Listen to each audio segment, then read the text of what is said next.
So good morning. This is the Councilors Workshop. So if you are not supposed to be in this room attending the Councilors Workshop, you are not in the right place.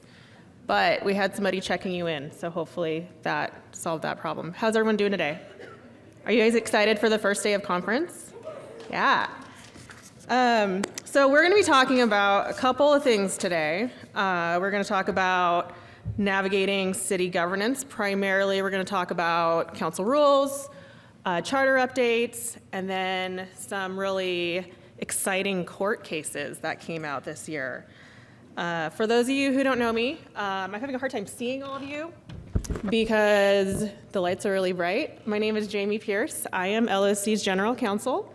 Did I get a cheer over there? Thank you. I have been with LOC, this is my 8th conference now, so it's really exciting to always present. This is the favorite part of my job. You're also probably wondering, oh, there's somebody else who's supposed to be here. So Patty Mulvihill, our Executive Director, former General Counsel, she is at another meeting at the moment, but she will be joining us later. So she will be here to present. So before we get into the meat and potatoes, has everybody gotten their conference app started? Okay, so this session should be on there, and just a reminder, please rate the session before you leave the room today. That's really important feedback, both for myself as a presenter, but also for LOC as a whole. So with that, we're going to talk about, like I said, council rules, charter updates, and then the important court cases that have happened this year. Before we get started though, I want to know who's all in the room. So with the show of hands, who here is in their first year on council? Wow, okay. Welcome. Whose first conference is this actually? Wow, okay, so no pressure. I don't have to like set the bar or anything. Who is 5 or less years on council? Okay, 5 or more. Any veterans? Awesome. Okay, so mostly newer folks, but we have some repeat offenders, so great. Who here knows if you have council rules? Oh, okay. Who here, you're not sure? Don't be shy, it's okay. You're not sure? Okay, who here knows you don't have any? Wow. Okay, when was the last time you looked at your council rules? Every 2 years, yes, I like to hear that. So the beauty of council rules. So why do we need rules? So raise your hand. Why do we need rules? Let me know. Why does your city have rules? Yes. Well, it seems a little insane that we have rules because we don't follow the rules anymore in the century. But we have rules so that we can make collective decisions effectively in a timely manner. Okay. The maximum spectrum of ideas produced. So the response was, well, we have rules. I don't know why we have rules. We don't follow them because we don't want to be censored. But they help you make informed decisions in a timely way. Who else? Why do you have rules in your city? Back. Because people are feral without them. I like that. Okay, so for those who didn't hear, the response was because people are feral without them. And yes, that is probably the most succinct explanation I've ever heard, and probably the most accurate. So Robert's rules. So where there is no law, but every man does what is right in his own eyes, there is the least liberty. Henry M. Robert. Henry M. Robert is the bane of our existence. He is the creator of Robert's Rules of Order. Who here has heard that before? Who here understands it? Honestly, who here understands it? Okay. It's a thick book. It's like 3 inches thick. It has a lot of guidance, I'll say guidance in it. But it's kind of complicated, and it's really meant for all different types of governing bodies, right? I took a rules of procedure class a couple years ago, and I mean, it's meant to govern bodies of 1,000 people, right? Who here has 1,000 people on your council? Yeah, no one. You have like 5. So while it's helpful and very important, we do need rules of procedure. There's another tool that your city can utilize, and that is your rules of procedure. So other than keeping the feral people at bay, what do rules of procedure do? They support efficiency and consistency. They encourage courteous, respectful conversation, provides guidance, ensures continuity and stability, and manages and reduces conflict, okay? What should your rules address? So again, I'm gonna make you all participate because it's 8 o'clock in the morning on a Thursday. What do your rules address? What are some things that are found in your rules? I feel like they're mostly around handling disagreement. So mostly about handling disagreement? Yeah, like how to proceed when there's differences of opinions or different assumptions or all of that, so that you have a way to step through when there's multiple sides that are competing for the decision you have to make as a board. Right, so there's ways to proceed when there's differences of opinion. And there's often times where the 5 of you, the 7 of you are not going to agree. Is that right? Yeah. So we need to have kind of a guideline of what to do when that happens. Clarify expectations. Yes, clarify expectations. And when you say expectations, elaborate. What kind of expectations? Expectations of conduct Okay, conduct, yep. and term limits, Yeah. the actual council role. Okay. Who here, so we have a lot of, like I said, first year, less than 5-year folks in the room. When you ran for council and you were elected and actually starting to serve on council, was it different than what you thought it was?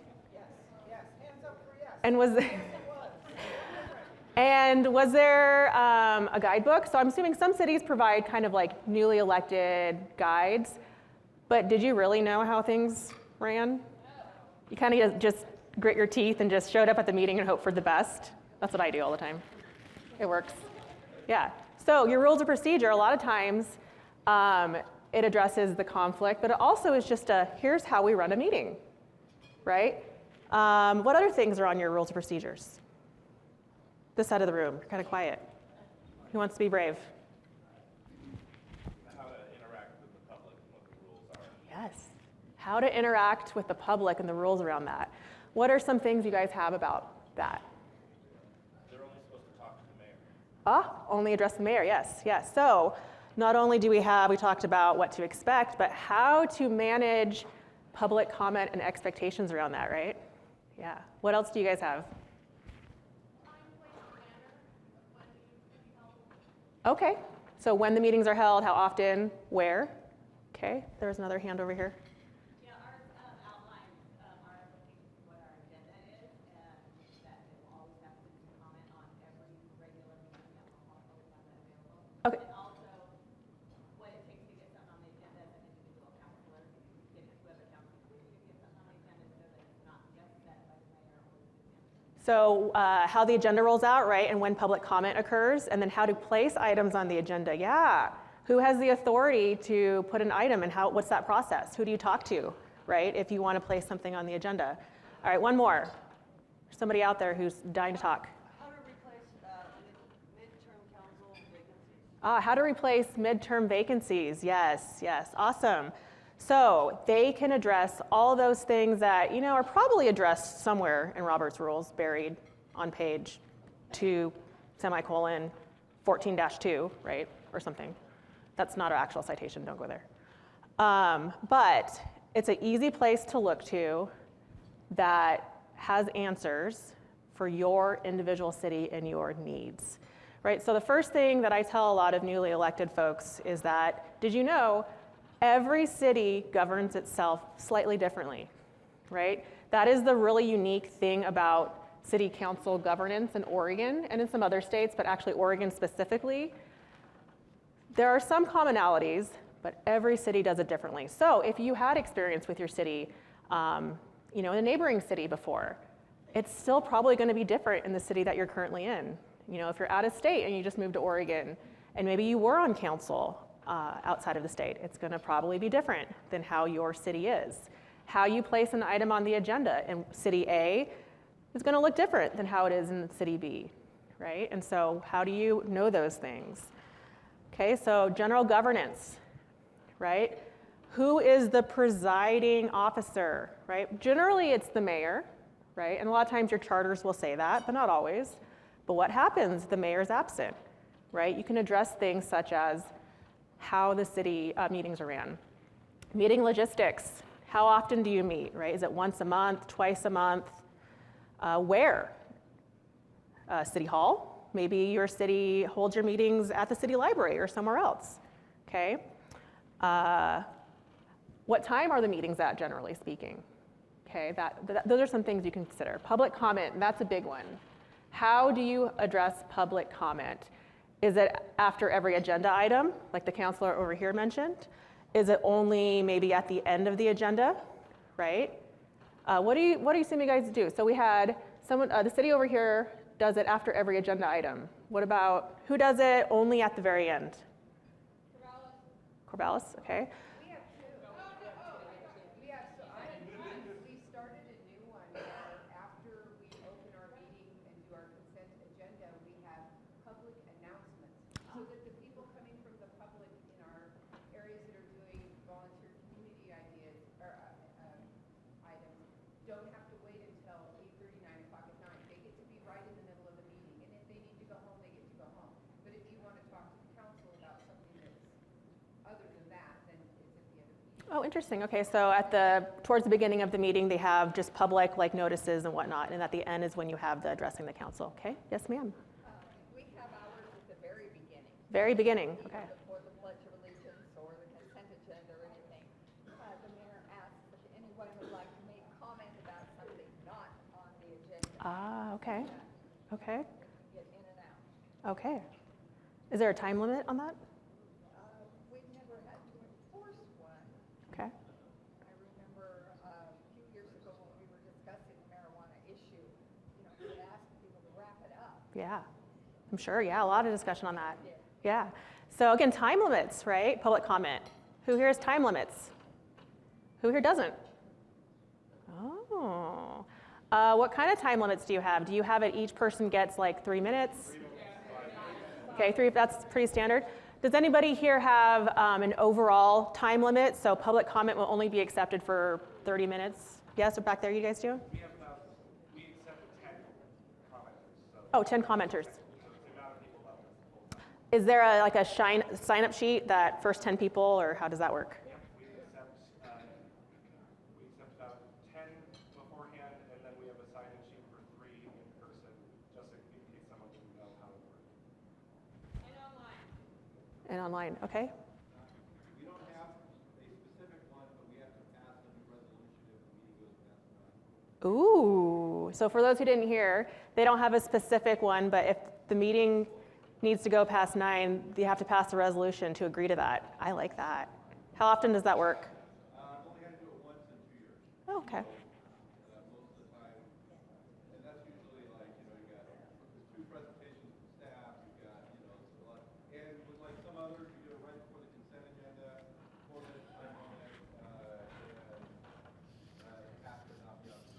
Okay. Otherwise, it won't happen in 30 minutes. I like that. So what have we learned, right? Oh, one more in the green. We have a cutoff and how before the council meeting starts, there's a cutoff for anybody who wants to make a presentation. Okay, so there's cutoffs, yeah. So what's the common theme? Everybody does it a little different, right? So just in that really quick kind of shared conversation, who here thought, oh, we don't do that, but that might be a good idea? Yeah, right? Like, I learn something new every time. Okay, so public comment, right? We've talked about public comment all day long. Ethics. So there are the state ethics laws, of course, that whether or not your council agrees to them, you have to follow them. That's a lawyer tip right there. But there might be additional ethics that your council maybe would like to address. Who here addresses like city-specific ethics? Oh, there you go. Okay, so the comment was you can't swear. That's an ethical kind of thing. Yeah, so you can't swear. Was there another one back here? Yes, ma'am. No nepotism. Okay, what else? We had to recently change the law that council could use credit cards for rewards. Yes, so that's a great way to address some things. So yeah, So kind of sidebar, state ethics laws, you can't really accept any money unless it's part of your official compensation package. So that might be an area where the council would address something like that and incorporate it. Just on the back of it, fellow counselors, we just said that, that's actually on our ballot for next November. Yes. We have to have that approved because it's in our charter that we receive no compensation. Yes. So it has to amend our charter. Okay, so that's slightly outside of the council rules, but it probably started during a discussion about council rules, right? Yeah, anybody else? Some interesting ethics things that you might have? Yes, sir? Oh, go ahead. We had some discussion around somebody's feelings if they particularly didn't agree with the majority of the council decision, and rules around protecting the integrity of the process more than the rightness of their position. Because it was made because the decision was made with integrity of process, even if I disagree with the outcome. So kind of everyone's going to sign on to and ascribe to the fact that you got a quorum who agrees. So even though I don't agree, I didn't vote for that decision, I will accept it and be okay with it, that kind of thing. Social media use. So, oh yeah, social media use, yes. What other ethics over here? Yeah. Yeah, so the comment was they had the Oregon Government Ethics Commission come in and do some training. Yeah, so not necessarily related to council rules of procedure, but maybe in your council rules of procedure, you could have something where we will receive routine training about state ethics laws. That could be something, okay. Decorum. So we kind of touched upon some of this. This kind of relates to ethics, right? How are we gonna hold ourselves and present ourselves during meetings, right? So decorum. How do we address one another, right? Who here has an order of comment amongst the councilors? So we speak in a certain order. Who here has that? I have some head nods over here. Yeah. Okay. What other type of council comment decorum things do you all have in your cities? We address each other by counselor.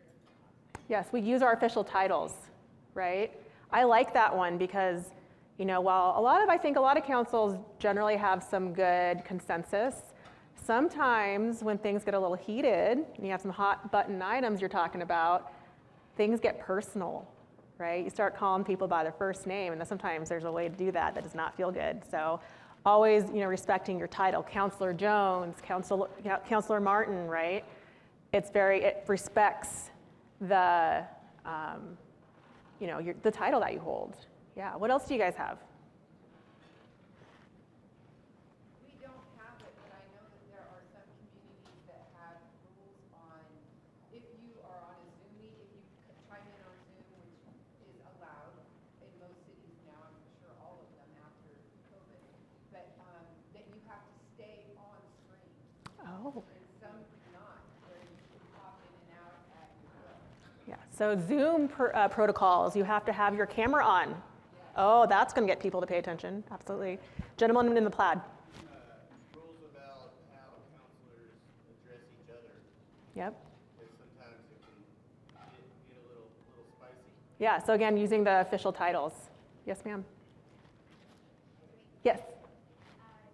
We're not more than 3 counselors outside of the recorded session should not be conducting conversations. And we were just told recently, it's just best practice not to be seen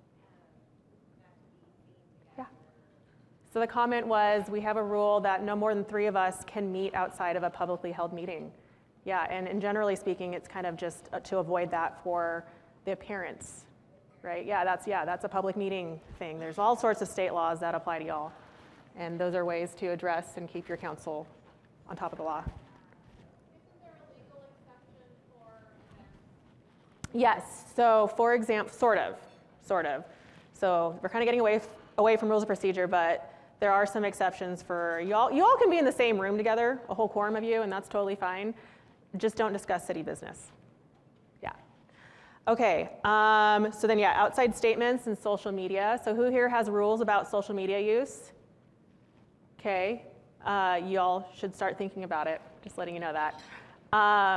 Who here, while you don't have rules, you're thinking, maybe we should because I've seen some of the things that happen on the community Facebook group, and I think we should maybe address how we act on those pages. Who here has those feelings? Yeah, you're a little more shy. I see the little hands. No one's doing this anymore. Y'all are just like, maybe it's not me. Yeah, so social media statements and also outside statements. So who is the spokesperson for your council, right? Is it the mayor? But can it be, maybe there's rules where it's not always the mayor. And if that's okay, then are you gonna say, how are you gonna present, right, the opinion of the council? Kind of like what this gentleman over here said. Maybe you didn't agree with it, but do we have an understanding amongst ourselves that I didn't agree with it, but the council did, so I will address that as the council's perspective and not my own personal opinion? That might be something you want to address. Or if at times when you are expressing your personal opinion, you're welcome to do that, you make it clear. Yes, I'm a counselor on city council, but I am expressing my personal opinion, right? Maybe there are rules in place on how you do that. But do you want to talk about the Supreme Court case around that and how if you're doing social media, you should have it on your council page, not your personal page? Yeah, so we'll do that later on in the training. I'm making you all stay around for the good stuff, right, while you're really here. No one cares. The kids are like, we don't care about our council procedures. We just want to know about the court cases. No. Okay, more things, committees. How are committee members appointed? Is it just the mayor? Does the mayor get to appoint, council approve? Is it an application process? How do you guys address your committee appointments? We have a vacancy review board made up of the mayor and a number of councilors. Okay, so a review board. Great. Yes, we have people apply, everyone uses the same application, and the council approves. Great, so an application process approved by council. I have a question about committees that, so what is, how do you tell a person the difference between a committee that isn't a council committee? Council committees are where you make official appointments and there's all these rules and regulations, but every single department, particularly Parks and Recreation, have committees that are lowercase committees, right? They're committees to present, to figure out the options that they're going to present to the official council Parks Committee.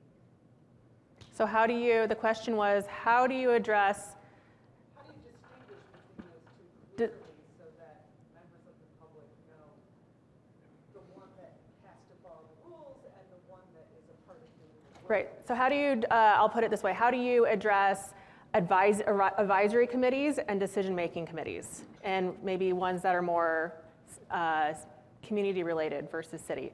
Ultimately, I think it's just the more education and information you can put forth, and just having that information up front and making it clear that if you apply for this committee, you are doing these things. If you apply for these committees, you're doing this type of thing. I think just pushing out more information, education. Was there a hand over here? Marilyn?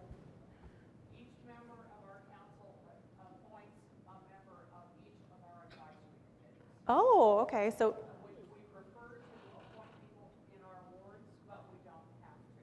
okay. The mayor appoints the members of the Community Development Commission. That's the group that sorts out the funding for community development block grants. But the rest of us appoint to each of our wards.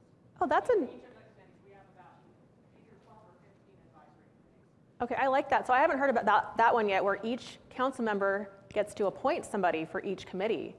That's actually really neat. That was the result of a revolt by a previous council. It used to be the mayor appointed all of them, Yeah. everyone on all the committees, and there was a divide between the mayor and that current mayor and some members of the council, and so here we are. But I think it's more equitable this way. Yeah, so the comment was, it was the result of a revolt. So what that actually means, whatever the norm was at the time was not working for the current council. So what did they do? They amended it, right? And I'll get to amendment in a second here, a little later on, but part of the rules of procedure that are really great is that the council can change them really whenever you want. It's not a charter amendment. It does not go out to the vote of the electors, right? It's designed to fit your council at that point in time, because the council of your city 5 years ago may look very different than what it looks like now. And maybe your current council right now may look very different next year after the election, right? And the cultural norms and the expectations may be very different, or they may be the same. But the beauty of council rules of procedure is that you can change them to work for your council. Okay, so yes, ma'am. Offer a bit of free advice for any council who makes changes to public access in their council rules. Do it in a really public process, in a very open way, because we made some changes in ours. Namely, one was reducing individual comment time from 5 minutes to 3 minutes, which is a standard, as I heard everyone say 3 minutes. But now we've been painted as anti-transparency, anti-access. Yeah, so the comment was involve the public when you're making changes that impact the public, specifically public comment. Yes. We have a mixture of the three, so the mayor can appoint directly. Our planning and budget committees are interviewed in public session, and then we have advisory committees that two councilors interview for, if it's Parks and Rec, then for the library board, there's two councilors who interview and then make recommendations, and in public session, it's agreed upon. Yeah, so the different types of committees have different types of appointment processes that fit those committees. Yeah, that's something that you can address. You don't have to just address committees as a whole. You can have separate rules for separate types of committees.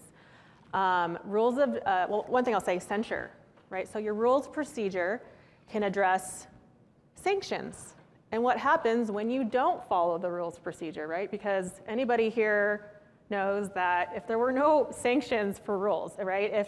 You should be following the speed limit, but you won't get a ticket if you don't follow the speed limit. Who here would be not following the speed limit? I wouldn't be following the speed limit, right? But knowing that I'll have a really expensive ticket potentially if I don't follow the speed limit is going to make me follow the speed limit, right? So your rules of procedure can certainly have sanctions, okay? Rules of debate. So we kind of touched upon this earlier, right? What order do you get to speak in? How do you handle comments from the public? How do you handle conversations amongst yourself? So question, how do you guys handle debate amongst the council? Do you have special procedures in place? We don't, but it's up to our mayor to run the meeting. And generally, they will say, I'm gonna start with this person. And they move that person around so that, I believe they do it very fair, and it doesn't have to be the same person the first time every time. Okay, so your city relies very heavily on the mayor as the presiding officer to control that and then allow everybody the opportunity to speak and changes up the order in which everybody has the opportunity. Yes. Okay, And I will add that they do a very good job. great. Yes, sir. Yeah, in Corvallis, the mayor calls people, we indicate we want to talk by showing a hand, and he basically just takes them in the order they come. Two things that we tend to do is ask for a motion early before any extended conversation, so we know what we're talking about. For a resolution or an ordinance or whatever. And then at the end, if it's dragging on and on, somebody will normally call the question. Okay, so you address the motion, you want the motion early on so you all know what you're talking about. Yes. Right, because do you ever get into conversations on council and you realize, what are we even talking about? Right, do you kind of, yeah. Okay. I'm wondering if anyone in the room has a sergeant at arms for their meetings, not the mayor.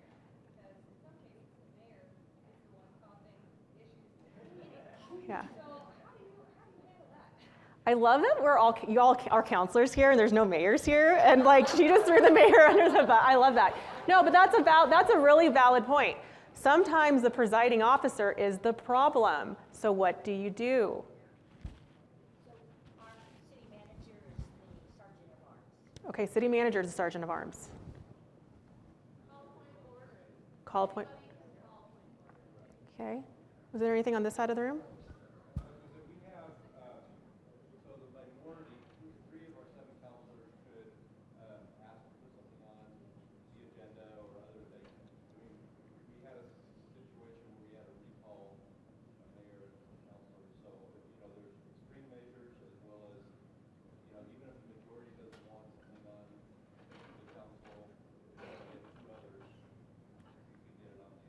Yeah, so you can have just under a quorum decide to put something on the agenda, and then obviously recall is something that happens.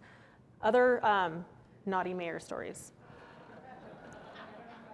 I want to know if you'll tell us a little bit more about recalls. I thought recalls could only be initiated by voters. Okay, so the question was, tell us more about recalls. I thought they can only be initiated by the voters. That is correct. The only people that can put you in office are the voters. The only people who can remove you from office are the voters, for the most part. There's some exceptions. But generally speaking, you don't lose your right to be a voter when you're on council. So I have seen recall elections that are started, petitions that are started by non-elected officials, but I have also seen some that were started by elected officials. So yeah, that is an option. Yes, sir. Yeah, you commented that councilors are put in place by the electors. When we have a vacancy, we have nominations and interviews, and the council selects the replacement Right. until the next election. Right. So I think that's pretty standard. That is. Because we had some long spells when there was nobody in the seat because of waiting for the next election. Yeah, so I will say, yes, generally you are elected by the voters, but during times of vacancies, most cities, the council or the mayor will appoint somebody to fill that seat, and that is kind of an exception to the voter part. You can also censor councilors. Yep, you can censor them. So some examples of sanctions, and I'll share some of the bigger ones. So some of them is, a sanction is you can be removed from your committee assignment, right? That's a common one. Anybody willing to share what kind of sanctions they have in their rules? We actually don't have it implemented yet. We're currently reviewing our rules, but there was a proposal that we haven't ratified yet, that if a counselor is absent too many times, they, after, without excuse, I think we were deciding on we could miss one a quarter, but unless you have like some catastrophic medical problem or something like that. But if you're just missing, then after you've missed one too many, you lose your stipend. Okay, so the sanction was if you have so many unexcused absences, you lose your stipend. You have a stipend? You get paid? What city are you in? Canby, all right, Canby, everyone, Canby. Okay, before taxes. Notice how many quiet voices there are. All right, raise your hand if you get paid. Yeah. So, when I started, and this is again a tangent, I'm terrible at tangents. Maybe I need some rules of procedure for myself. There were a lot of newly elected folks in here. Who here does not receive a stipend at all? No stipend. You are 100% unpaid. Yeah. Who knew that though before? Who thought? I will admit it. I thought counselors got paid before I knew better. Yeah. Who here has a stipend? Yeah. Yeah. And then exactly, what is a stipend? It's not a job, right? It's not paying up the bills. Okay. So then amendment and repeal. Yes, ma'am, back there.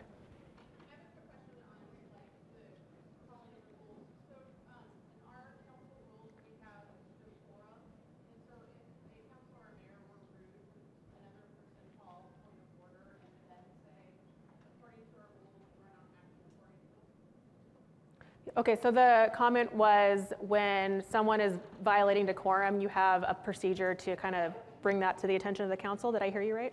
Yeah. Yeah. Can you actually call point of order for that? I know point of order is more specific. So you don't have to call it a point of order. So that's a Robert's Rules statement.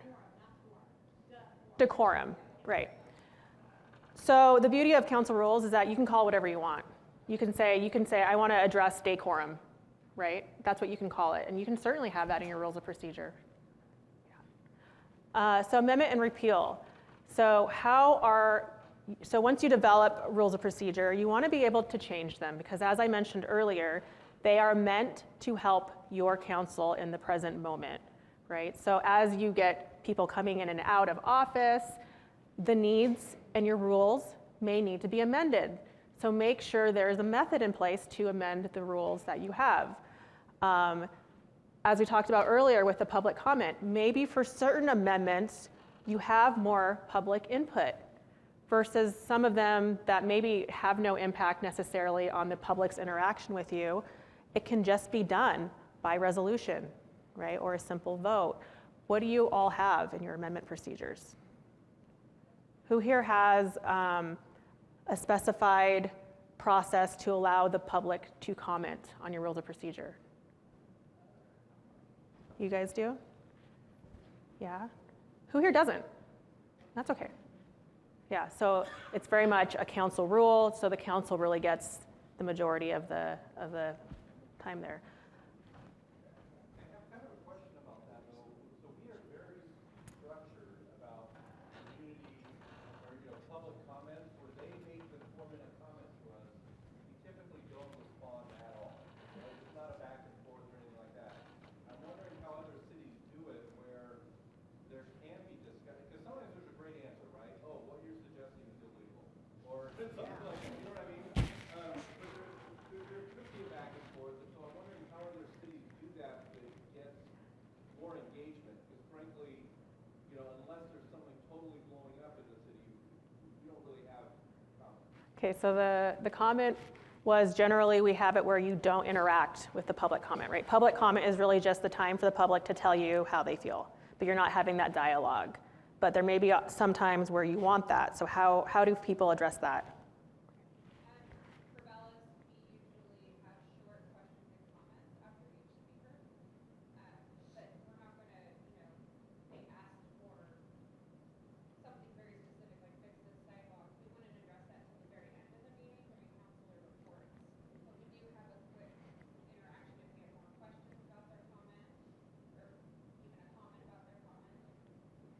Okay, so Corvallis has kind of a section where there's time for that dialogue to happen. We collect the information from the speaker and clerk collects that information. We connect them with the appropriate staff after the meeting. And if it's a simple, I need a stop sign or some simple fix, we let it go at that. We tell them what we're going to do and before they leave the room at that. But if it's an issue that has broader implications across the community, then the council will take that up and this is from the council at the end. Yep. So Albany does it where they direct it to the right staff member and handle it after the fact. Yes, sir?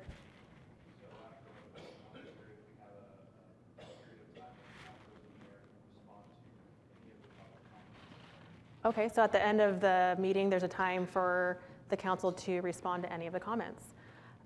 Yes, sir? In our council, some of the councils agree with the idea that there should be absolutely no response to the public comments. Well, at the same time, that often feels rude. And when you're in a small town and you have say a lady comes and she, expresses her feelings or her thoughts or an idea, and you just sit there and stare at her and nod, that comes across as rude and not listening. And I think it's very helpful to have a little bit of leeway in there where you can say, I've heard you. You know what I mean? Just acknowledge that person a little bit, I think goes a long way, especially in our size of the community. So the comment was, generally speaking, we don't have the dialogue, but sometimes that feels disingenuous or rude because these are people's real issues, right? So having some wiggle room there would be nice. What we do is we have a 3-minute time. However, if it's written material, we allow an extension set by the mayor to speak.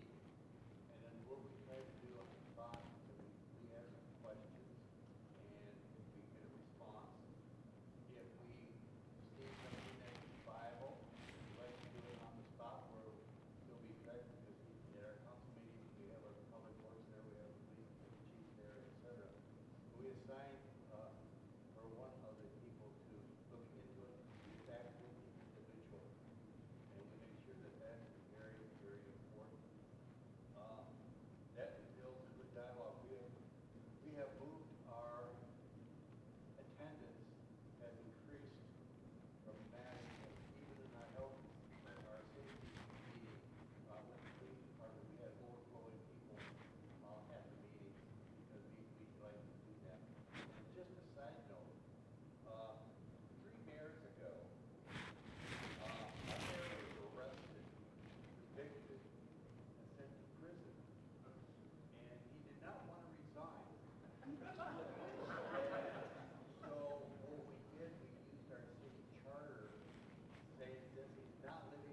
kind of hard to attend a Zoom meeting in prison.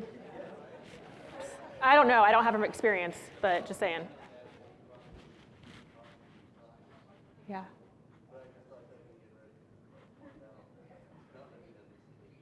So things are happening in Winston.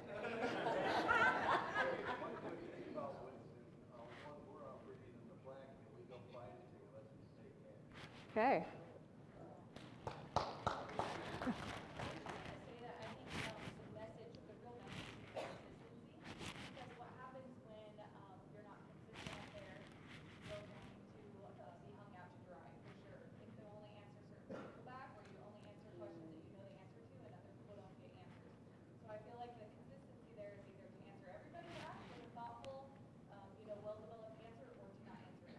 Yeah, I 100% agree with that. And one of the things of rules procedure is to follow them every time, even when things are going great. Because how many people here start to enforce the rules only when you need them, and then it feels very unfair, right? Robert?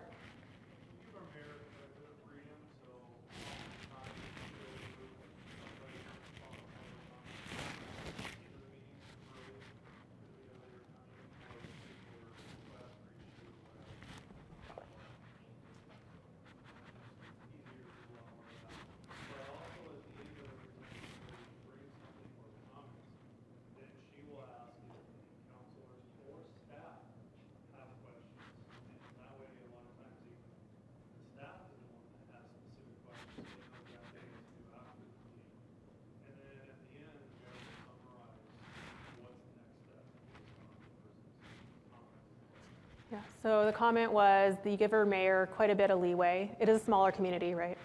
But a lot of times the comment period also allows staff to provide comment as well too. So just a little we talk about, allowing that dialogue versus not. The only thing you want to be careful of is that you don't want to have that dialogue and be like, yes, we will fix that pothole on 3rd Street. Absolutely, sir, we'll get that done next weekend, because are you guys the ones actually out there fixing the pothole? No, you are? Oh, okay. Yeah, right, it's the staff, and there's a budget issue, right? There's projects, and there's all sorts of things.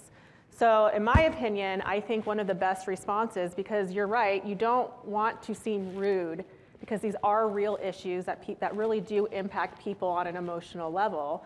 But I think it's one of those, okay, that's been noted. I'm going to direct staff member, city manager, city administrator to follow up with you, to look into that pothole and then follow up with you and give you maybe a better response on how we can manage that, right? I feel like that's a really good way to handle that, is saying, I've heard you. It's been like, we noted your concern and we will address it. I don't know how we're going to address it, right? I don't have the ability to make that happen, but I will make sure somebody follows up with you.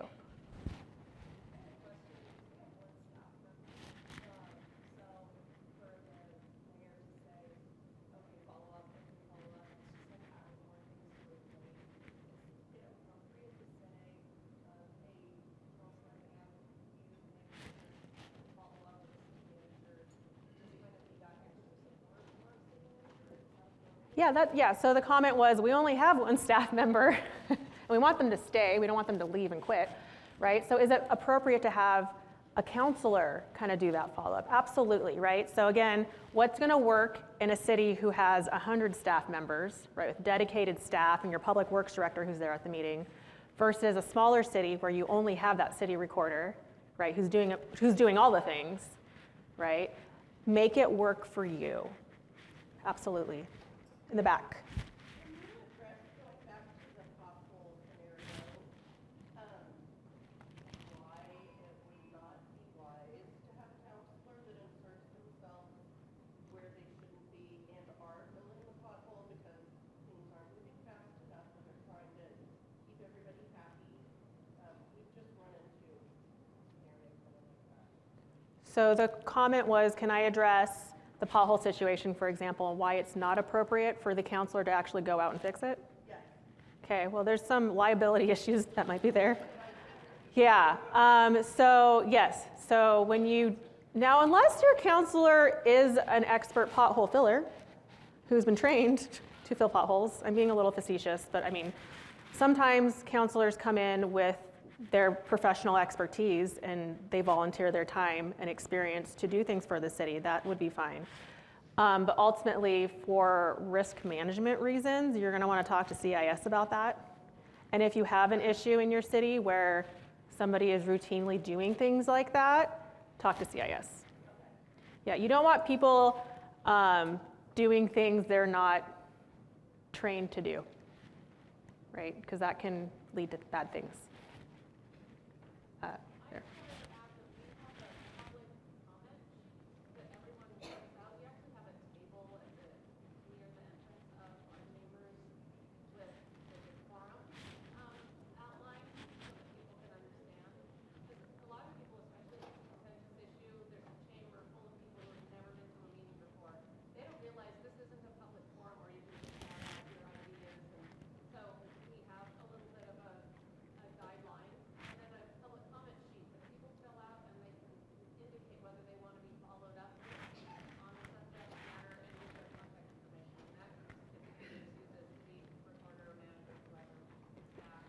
Yeah, so you have a public comment sheet where the public can come in. It talks about the rules, the process, right? And then you can state in your public comment sheet whether or not you want follow-up from the city. We actually have everything going out. Perfect.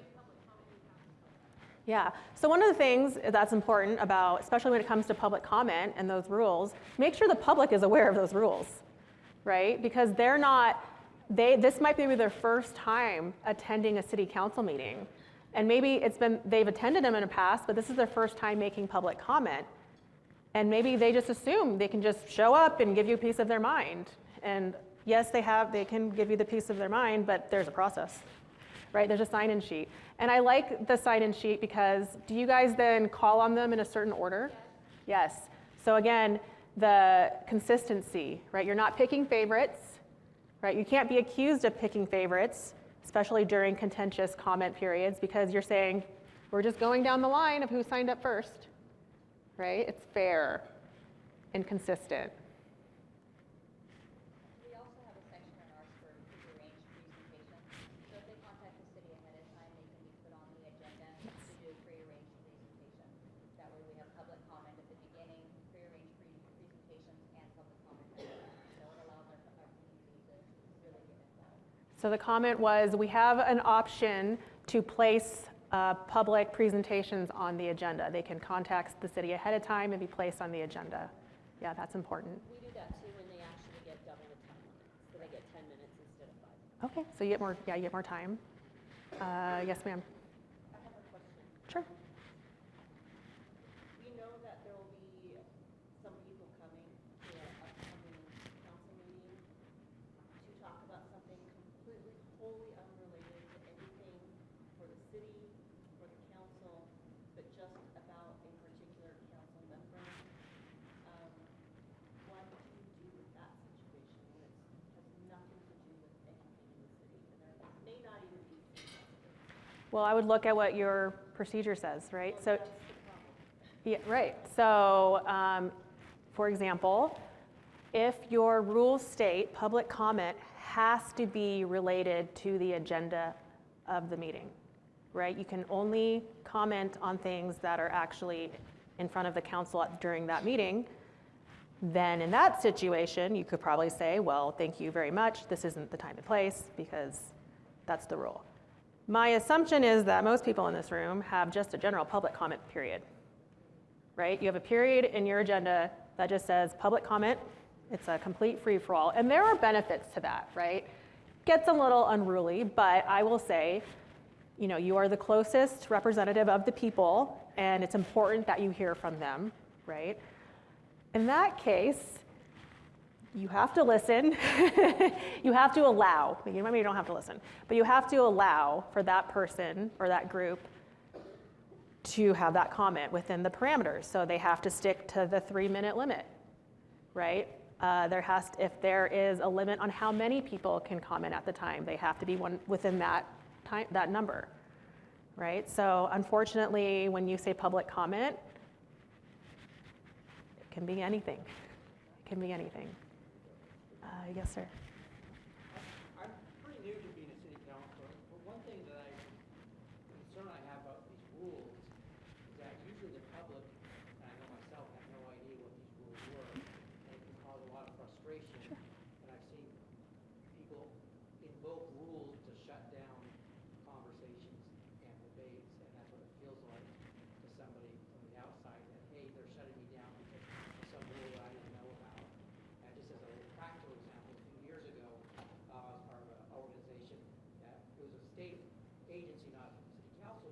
they basically had a rule, we don't talk to you after the public comment, so we had to sue them if we had courtesies. But I think it's just really important that the rules aren't used as a weapon against people to shut down debate, that sort of thing. So the comment was, I'm new to office, so my interaction was as a community member, and I wasn't aware of some of the rules, and it felt like the rules were being used to shut me down. Is that a correct statement of your? Can be. I sense that. Yeah, or the rules can be used as a weapon. Absolutely. So 100%, these rules, post them, and again, especially the ones that impact the public. Make sure the public knows what the rules are. It's not fair to say you have to follow these rules when you didn't even tell them what the rules were in the first place, right? And again, this goes back to our consistency. Use them and invoke them every single time the same way, even when things are honky-dory going great. Because then when you have to invoke them, because maybe the public comment period they're going off and you're like, sir, it's 3 minutes, sir, 3 minutes, right? Don't let somebody go 10 minutes because you like what they're talking about, but then when the person who comes, who's talking about something completely unrelated, you cut them off right at 3 minutes. That's not fair, right? So again, don't use them as a weapon. Use them every time so that it doesn't feel like, and really the way it feels, you are then using them as a weapon, right? Don't do that. That's not fair. So we have our rules posted. We also have the mayor read the rules before every public comment period, so everyone's aware. And then for the woman previous comment, we also have one of our rules is public comment must be made addressed to the entire council, not addressed to individuals. Okay, so the response was, we have them posted, the rules. The mayor reads them before every meeting, and we have a rule where you have to address the entire council and not individual people. I like that. Wouldn't that be First Amendment right? You can't say that this person did X, Y, Z or is involved in X, Y, Z. That would be, you're coming to address a counselor at a meeting. That is my First Amendment right to address that counselor and say, what you're doing is wrong.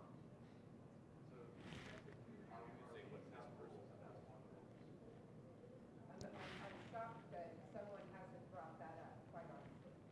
As a person living in my city, that would be my First Amendment right to go and speak at a meeting about a counselor who is doing something wrong. So just a side note on public comment, and I don't know your individual city's specific rules. This is not legal advice. Did you know on state law, the public does not have a right to speak? Yes.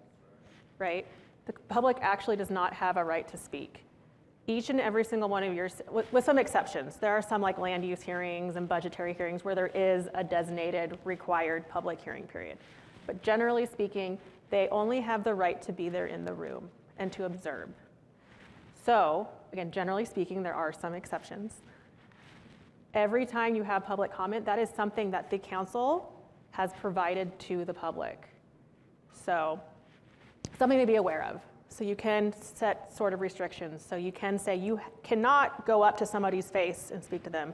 You have to stand or sit behind that table, right? There are ways to address that. So we're getting kind of more into like a public meeting, public comment, First Amendment training, which is fine. Love training about that. There'll be ample opportunities in the future, but I do want to then kind of bring us back to rules of procedure. One last comment. I just want to say I heard two different things. I heard there was a complaint about a counselor, other one, a rule about addressing the whole council, the council public meeting, not talking to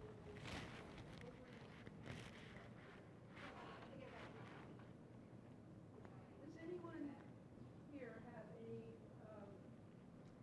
rules on hate speech, Okay, anybody have rules on hate speech? being in public comments and So what I will say, we have a session on that at conference. I believe it's tomorrow. I don't have the time right in front of me. There is a hate speech session, and there will actually, I'll be there as well too. But we will have tips on what cities are doing to address hate speech.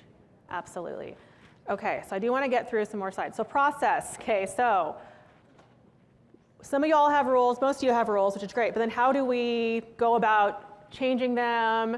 How do we go about adopting them? What do you do? So some recommended strategies, again, this is not a one size fits all, but again, have the work sessions, right? Actually have, what do we need? What are some of the issues we're dealing with in our community that are not working? What is going really well with our current rules? What is not going really well with our current rules, right? So have those work sessions. You might need multiple work sessions. You might need input from the public, right? Maybe you really want to know, how can we better address your public comments, or what do you see is not working? Brainstorming, and ultimately just have the meetings, and then you can have your final adoption of the rules. Has anybody here recently updated their rules? Okay.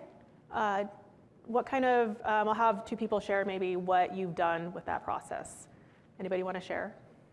Sir, what do you guys do? What did you do? Well, a big one is we decided that Robertson's rules is too complicated, so we've adopted a more digestible format. Okay, so the comment was, Roberts is too complicated, so we adopted a more digestible comment. Yes? Robertson, I think. What city are you in? Hermiston. Hermiston. Okay. One more person want to share what you have recently done? Yes? Okay, you just updated rules on decorum. Did you guys have the work sessions? Did you guys, work sessions? Several, we had a small group that met with our city attorney and worked through some of the issues that we were dealing with. Brought it forth, had this public discussion, brought it forth again, and we, 3 times the charm, passed it over. Okay, so they had work sessions. They brought in their city attorney. Thank you. Bring in your city attorney. It's good to have them review them just to make sure you're not maybe inadvertently violating some constitutional right or something. It's always good to bring them in. Tita?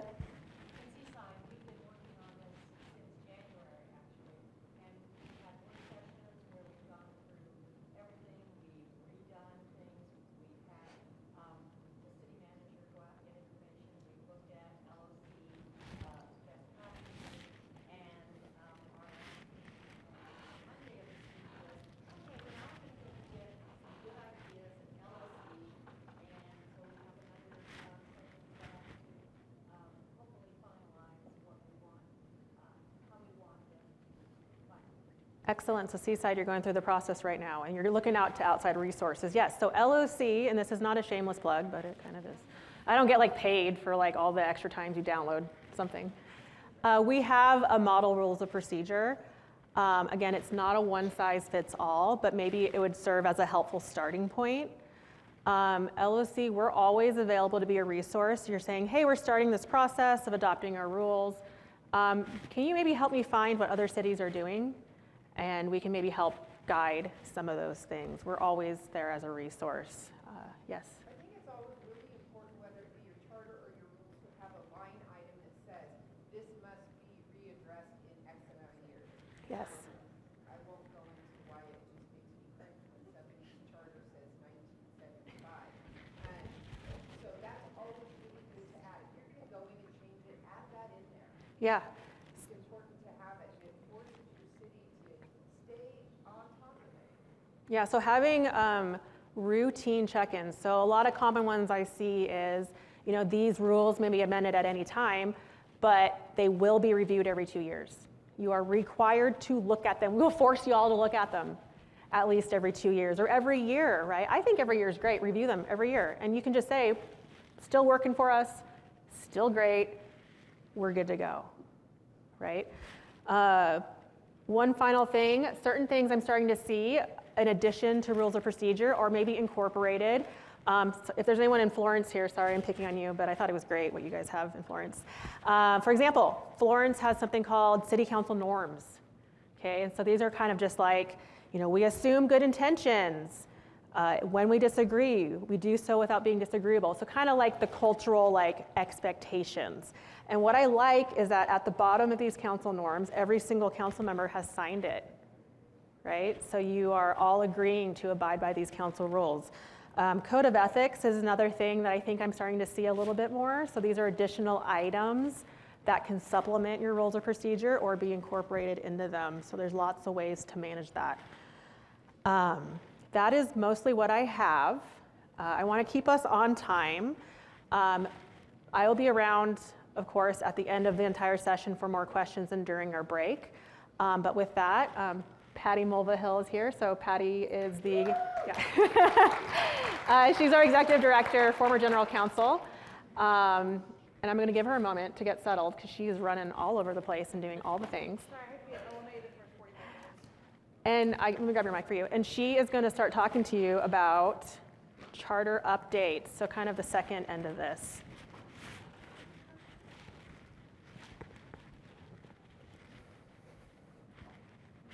No, this is not. Here's her mic. Here's the clicker. Awesome.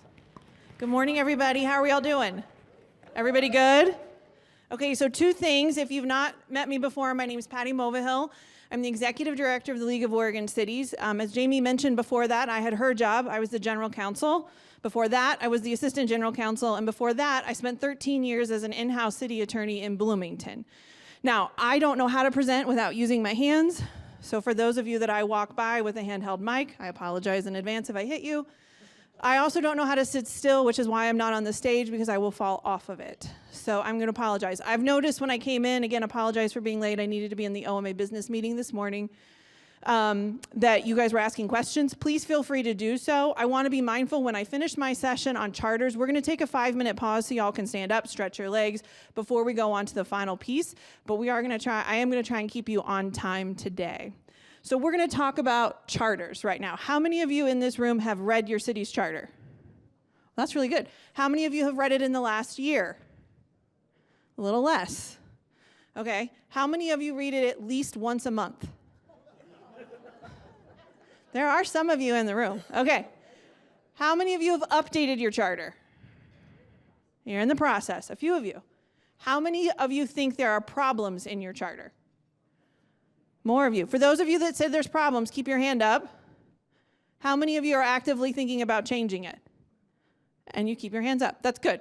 So today what we're going to talk about is whether or not your charter helps or hinders what's happening in your city. Now, I'm getting older and I now have to wear reading glasses, but I can't see you with them, so they're going to make me look like I'm a principal or a librarian. So I'm going to apologize for that right now. So we're going to start with green. Okay, so what we're going to do today, I'm going to talk to you about what the league thinks is a necessary need for you guys to review your charters. I'm going to flag some issues that we've seen popping up in some of our older charters that you should take a look at. Some new ideas. There's a bunch of emerging ideas out there that people are starting to consider as they amend their charters. And then some ideas on processes you may want to consider if you're going to do it. Again, if you have questions, please raise your hand. If I don't see you, I'm terrible at situational awareness, just yell my name. It's Patty if you already forgot. Okay, so why do we have to review? This is my favorite quote of all time. It's from Thomas Jefferson. It's actually ingrained on the Jefferson Memorial if you've ever been there. I like this quote mostly because I'm a big old government geek, and one of my biggest pet peeves of working in local government, and I think this is true at the state and federal level, is y'all are really, really great at passing laws, and then you forget about them, and you never touch them again. And my guess is if I went into every single city in this state and I pulled out your municipal code, you have ordinances or laws on the books that you haven't looked at in 30, 40 years. You probably don't even follow those laws anymore. They probably don't even need those laws anymore, but they're still there. Same thing is true with the charters. And so what Thomas Jefferson says is that he's not a frequent advocate for changes in the law. You shouldn't do this willy-nilly. But if you never change your laws, it's the same thing as requiring a man to basically wear the coat he had on when he was a kid when he's an adult. It doesn't fit. Ask yourself this. How many of you have lived in your cities for more than 20 years? Does your city look the same today that it did 20 years ago? Does your city have the same problems today that it did 20 years ago? So why are your governing documents the same as they were 20 years ago? Because they don't want to change. So we're going to talk about that. So why should you review? There's a couple reasons up here. The first is you could have a change in the law. My guess is, particularly if you have a charter that's at least 20 years old, there is probably something in your charter that was referencing a state statute or because of a court decision at some point.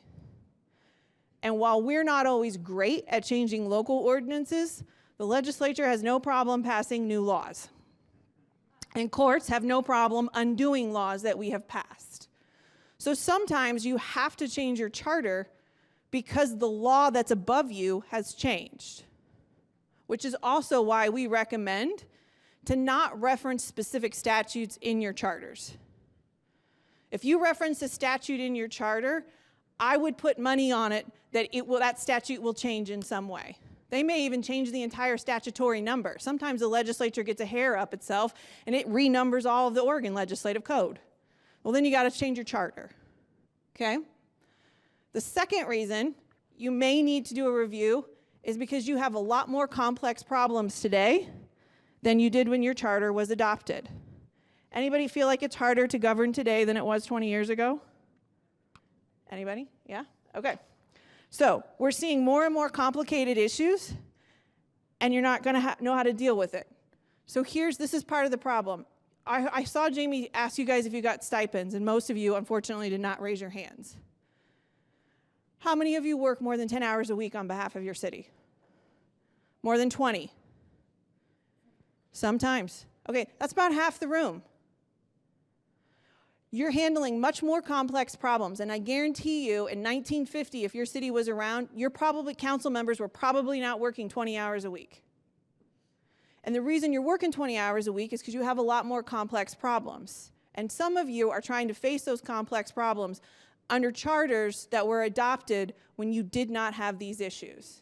And they may no longer work for you. Another reason we're seeing people change their charter is because of representation.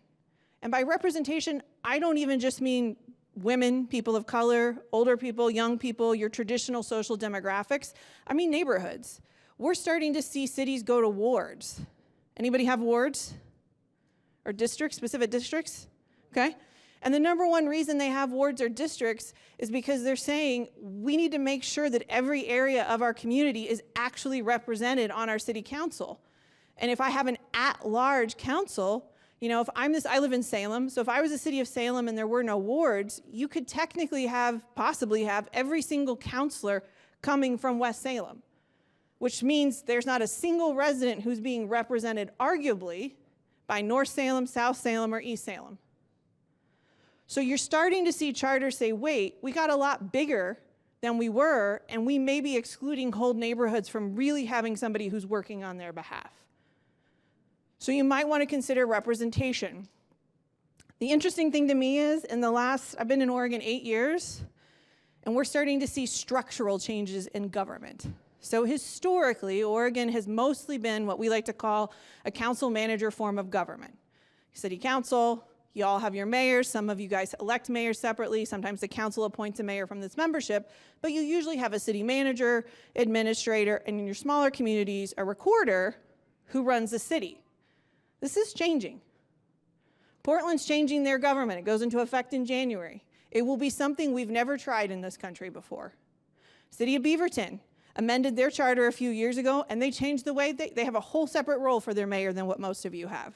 It looks completely different. People are reorganizing the structure of their governments because what they currently have is not working for them. So I've had some cities tell me, look, at the end of the day, yeah, my city manager is running the city, but we need a political head that is actually able to do political work 40 hours a week. I need the mayor to be in Salem during a long legislative session every single day because the legislature is doing that much to us that I need a body in the seat saying stop. So people are starting to think about how we've always organized ourselves and asking themselves, does this still work today? Now, I think for most of you, it still does. I think most of you are probably pretty happy with your structure, but I would suggest that as you get bigger and you start to grow, there may be merit in looking at the ways other people are doing things.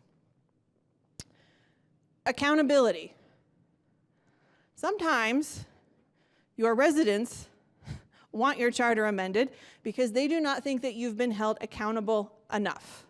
Now, I'm not always in favor of all of these because I'm a pragmatist, but one of the biggest ones, a few years ago, there's a couple cities, I want to say there's 7 or 8 cities who have charter restrictions that prohibit them from increasing fees without a vote of the people. I mean any fee. Yeah, it's you. Sorry. I wasn't going to call you out, but that's you. It's North Bend. I wasn't going to call anybody. You're not alone. But that's it. Imagine. So if you think about the cost, just the cost of inflation, right? The cost of inflation. And you can't increase your water fee to keep up with inflation unless it goes to a vote of the people. You're funding your public safety through a public safety fee on the utility bill, which is becoming more and more common. And your police union negotiates a 9% pay raise, and you want to give it to them because that's what it's going to take to keep officers in your small rural community. How are you going to pay for that if you can't raise your public safety fee without going to a vote of the people? And the reason those charter provisions have been put in charters is because residents and businesses didn't feel like their elected officials were truly being accountable to the voters. So we see charter amendments that happen from the voters to increase accountability. Poor performance. Sometimes, and I don't think this is always true, I'm still a big believer that the average resident in your community has no idea what you do, no idea what you're limited to do. I mean, I think most of them think that you are basically kings among men and women and you have all of the power in the world, and you go to a council meeting and you're like, I get one vote. And I gotta convince 3 other people to vote with me or I don't get my way. And the city manager tells me no 90% of the time. Fair? I know what room I'm in. But your residents don't always know that. So sometimes you see charter reviews for poor performance. Now, I'm not picking on Portland. I think Portland's about to go through a transformational change. I'm interested to see how it happens. But I also think it would be a fair assessment that their citizen-led charter review committee recommended its structural changes in part because they thought the city government was struggling to perform at the level they wanted it to perform. And they were hoping that by instituting some structural changes in the charter, it might improve the city's overall performance. Hope that helps. But that's one of the reasons we're seeing charter reviews happen. The last one is what I would call standard process. And I think Councilor Garlington, you said this earlier. I am like Councilor Garlington. I think you should be reviewing your charter at a minimum every 3 to 5 years. Now, this piece is the important one at the bottom. Just because you review something doesn't mean you have to change it. Reviewing it can simply be, we looked at it, still working for us, got no problems, check the box and we're done. But we stayed current to make sure we were looking at it. At a minimum outlier, I would say 5 years on charters. 10 years if you want to push it, that's common for a lot of cities. I think you need a touch point at 5 years. Think back on the last 5 years. How many of you had a global pandemic on your bingo card? Anybody? No? Did the pandemic foundationally change the way we live our lives? Did it change the way we conduct city business? I hope we never see that again. But the reality is we're living in a very different world today. Time goes faster, technology goes leaps and bounds ahead of anything I can understand. I'm sure there's freaking apps out there I've never even heard of that teenagers are playing with. Maybe 6-year-olds are playing with at this point. I have no idea. But it's going so much faster than us that a lot happens in 5 years. AI, we've got lots of sessions on AI here today. AI could foundationally change the way we work. And if ultimately the way we work is at least in some part based off your charter, you might want to think about pulling it out every 5 years. Again, it doesn't mean you have to change anything, but you can go back with a good conscience and say, it's still working for us today. Yes. We're going to get there. Promise. Okay. So, charter amendments in Oregon. So, this is, I feel like I'm missing part of my slide because that doesn't make sense on its face. Okay, so a third of Oregon, this is who's been amended in the last 25, 50 years. A third of you have amended basically in the last 10 years. When you pull these numbers together, 50% of cities in Oregon, and we have 241, so that's like 120. Am I doing math? 120? Yes? Yeah, don't worry, I can handle the league's budget. So 120 cities are living with charters that they've had since adoption. And we've got cities who were basically put together in the early 1900s, and they've never changed their charter. So half of the people at this conference are statistically likely to have a charter that's probably anywhere between 30 to 80 years old. That's me. That's you. Councilor Escobedo, you too? Okay, that's not a problem. Part of coming to these sessions or coming to this conference is to get new ideas and new concepts. So if you haven't done it, just go back and take a look at it and see where you stand. So things I want to flag for you. So as Jamie mentioned, I think, we have a member inquiry line at the League of Oregon Cities. You can call us for questions, you can call us for help. We aggregate all of that into data so we can start to see if there are trends or issues that are popping up. So when we talk about charter amendment things we're flagging things that are coming before so that we're starting to see. Terms of office, worth a second look. A lot of cities have never had term limits. And we're starting to see term limits, in part because of a few things. One of the reasons I hear consistently on term limits is because people they want to increase equity. Meaning, at some point, the incumbent has so much name recognition and power that people aren't going to step up and run against the incumbent, right? No. That's Councilor Hall's seat. I'm not ever going to run against Councilor Hall because it's Councilor Hall's seat and I'll never win.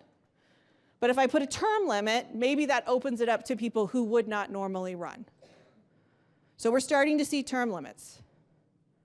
Oaths of office. How many of you take an oath of office? How many of those oaths of office require you to say that you will comply with state and federal law? All of you that have your hands up, keep them up. How many of you license marijuana businesses?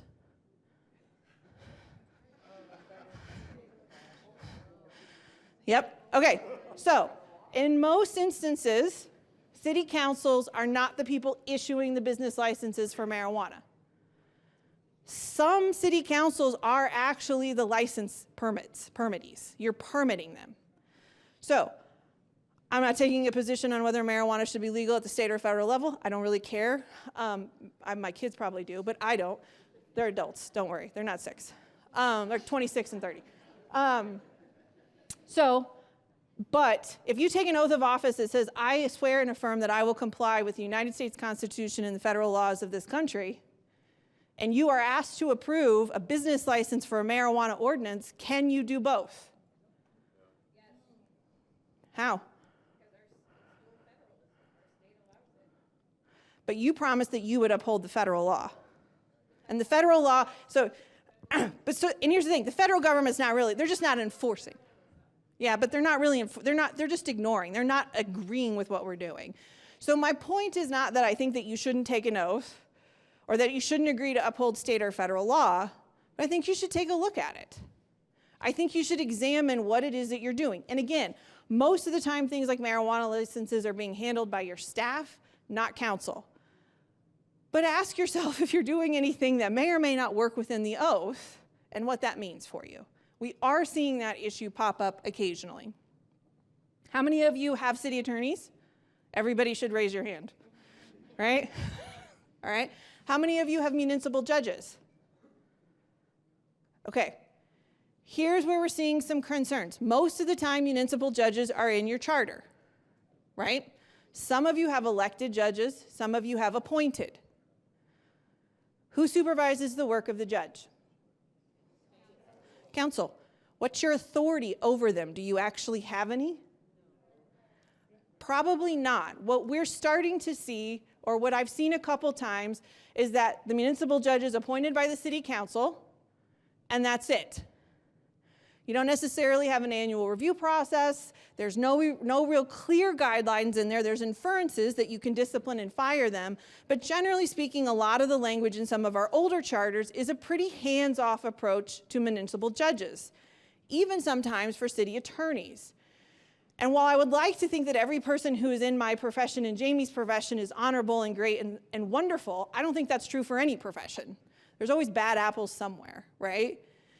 And if there's nobody who can hold them accountable, what happens if they need to be held accountable? So what I'm starting to see with some communities that are updating their charters is some more specific requirements outside of just we get to appoint the judge, right? We get to appoint the judge, we will have an annual review of the judge, there are standards that they have to be held to, similar to what you will see for councilors, right? Think about those things, because what happens is my guess is most of you in your role as a city council member probably have very little interaction with your municipal judge. Is that fair? Right? So you're not paying attention to it, which is fair because you're paying attention to everything else. But everybody in government should be held accountable at some level. So how is that happening? City attorneys. I'm starting to see some cities pivot to, more cities pivot to in-house city attorneys than using contract attorneys. In fairness, that's usually only possible for mid to larger size cities. But it is starting to happen. What I would encourage, if you currently have outside city attorneys and you're going to bring them in-house, you want to look at your charter and see what that really looks like, because that could have implications for your charter. May not necessarily, but if you're going to change what I would call reporting structures or employment status, take a look at your charter, because that could be problematic. Vacancies. Anybody had a council vacancy? Okay. We've had some interesting council vacancies in the last year in this state. A couple cities with no quorum. They had so many vacancies, there was no quorum. And then what do you do? So a couple things to flag with your charters. How many of your charters say that your term of office ends on December 31st? Do you swear people in on January 1st? First meeting of the year. So my charter says my current mayor's term ends on December 31st, but I am not swearing the new mayor in until January 18th. Who is mayor January 1st through the 17th? Now, there's legal interpretations that your lawyers will help you make, and there's ways to fix this. But if you're going to do a charter review and you're going to update it, take a look at the dates you actually have for terms of offices, because chances are you may have an inadvertent vacancy that you've created just by the way your language is with a term of office. One of the easy fixes, I see your hand, let me do this real quick. One of the easy fixes is what I've started to see is they'll say, Councillor Garlington's position will hold office until December 31st or until her predecessor is sworn in. That's an easier fix, and we've seen that sometimes. But in the really old charters that haven't been updated, it's not uncommon to see December 31st, and then the new person isn't sworn in until January 17th, and you got a gap. There was a question in the back.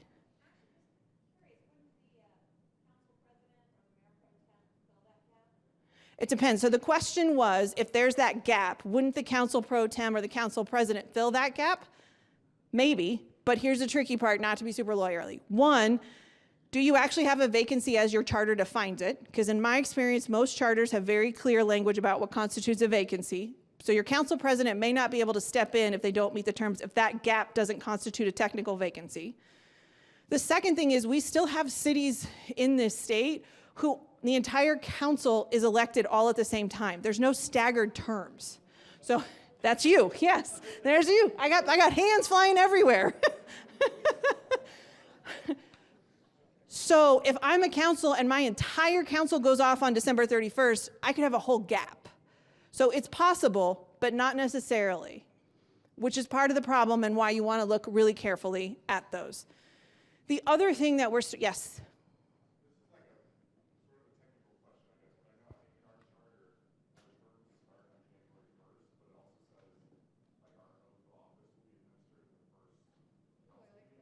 Mm-hmm. Yeah. Yeah, so the question is, our charter says that our term starts on January 1st, but we have to take an oath of office, which we also says we take the oath of office at the first meeting of the year, which is not January 1st. So am I technically not in office because I haven't taken oath of office? I'm going to give you a terrible legal answer, and I'm going to apologize. So I would not want to answer that question without reading your charter, and here's why. But here's why, I know, right? I'm not going to give you legal advice per se, but I sort of kind of am. So you're not statutorily required to take an oath of office. So the Oregon State Legislature does not require y'all to take an oath of office. It's usually done at the local level. So from state law perspective, you could never take an oath of office and you would still hold your position because you were duly elected or duly appointed into the position. Your charter, however, may have different language. So I would take a look and see what your charter says, to be perfectly honest. Yes? So before our charter was changed, the mayor that was in office managed it at the first meeting in January to do the entire meeting before swearing in our new mayor. Okay, so what Councilor Garlington said is at their city, the exiting mayor would run the first meeting of the new year. Only that one meeting. So we're meeting on January 5th. The outgoing mayor runs it, and then they swear the new mayor in, and the new mayor doesn't get to do the first meeting of the year. That was how they did it. Before. That particular year. Okay. And my guess is the reason they could do it that way is because there was something in your charter that made it seem like they could. Right? Which is why language matters. Okay? So take a look at your vacancies to see what they are. The other problem with vacancies is who gets to fill them. So we had 3 cities in the last year, Jamie, that didn't have quorum? 3 cities. We had 3 cities in Oregon who had people resign their positions to the point that there was not a quorum of council members left. So I got a 7-member city council, let's say by way of example, and 6 all resign. I got 1 person standing. How do we fill that vacancy? Now, one of those cities ended up in litigation, and because of the language in their charter, there is a state statute that can come into play. There is a state statute that essentially says if your charter is silent on how you handle this issue, the state has a process that you have to use, and that process is essentially given to the county commissioners. Some of you just groaned. I'm assuming those are, I'm assuming you're from a city who doesn't play well with the county, or the other way around. But what that court decision was clear is that your charter could have a process. And in one instance, we had at least one city whose charter had pretty clear language that even if there was only 1 person left, that 1 person could fill the vacancies. Right? Yeah. That could go either way, guys. So what I would say is, so we've seen this 3 times in less than 18 months happen. So I'm not saying this is the new normal, but when 3 things like this that are supposed to be this rare happen in 18 months, we flag it as something for y'all to pay attention to.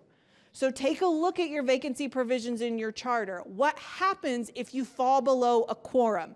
Who gets to appoint the vacancies? Do you want it to be you? Do you want it to only be 1 person? I mean, maybe as a city council, you're like, look, I'd rather have the county commissioners go through a process than have 1 person in the city appoint the entire council. But you need to have those conversations, and you should lay it out in your charter. So at the end of the day, who serves on your city council is dictated by a process your city wants. Yes?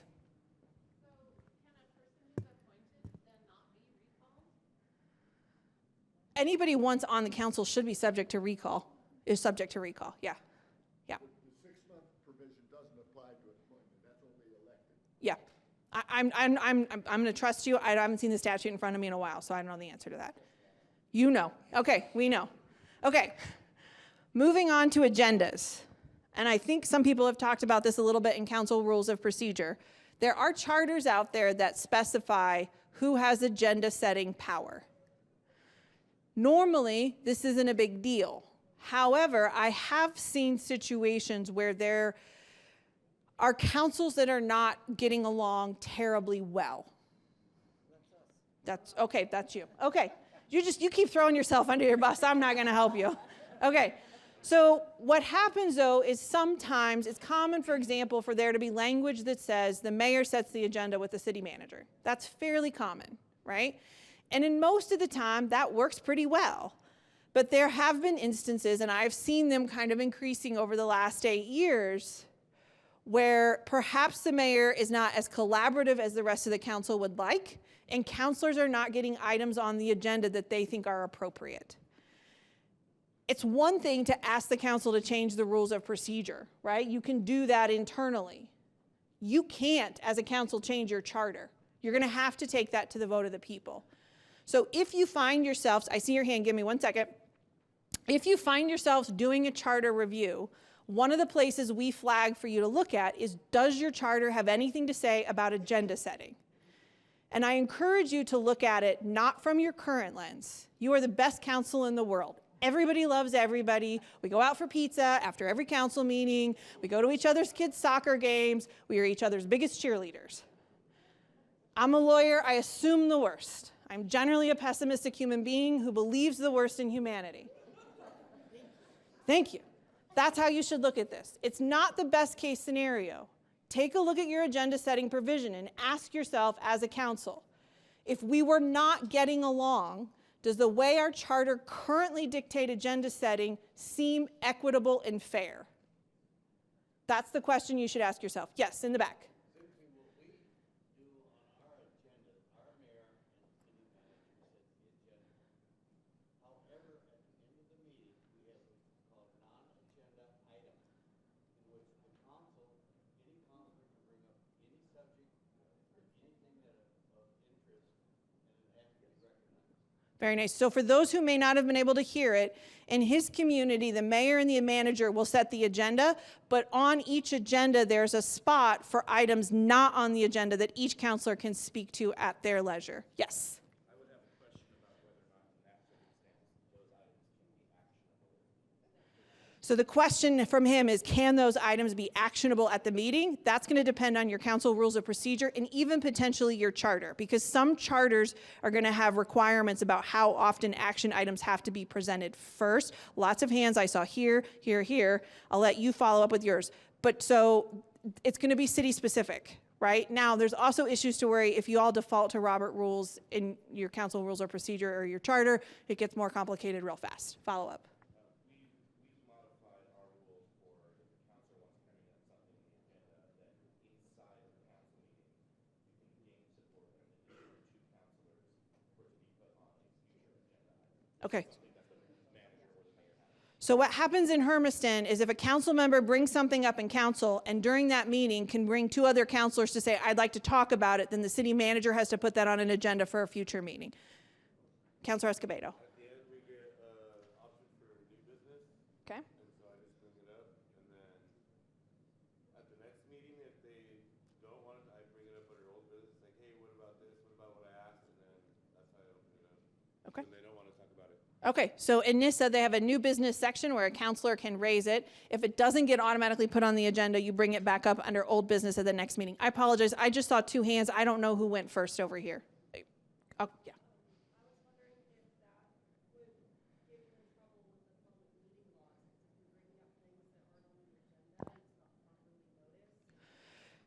Possibly. Okay, so the question is if you're bringing up things that were not properly noticed, could you end up with a public meetings law violation?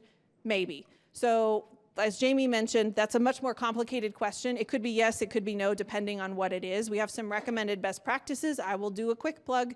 For those of you who are interested, we have elected essentials training starting in November. We will have an entire hour-long segment on public meetings, and she will get into that. Okay, who was next? Yes. Patty, what do you recommend, or what have you seen the best scenario for this specific? For agenda setting? So I don't like, okay, so I think that the mayor is supposed to be what I would call the head of the council, right? I think that is their job. They're supposed to manage the meeting and they're supposed to run the meeting.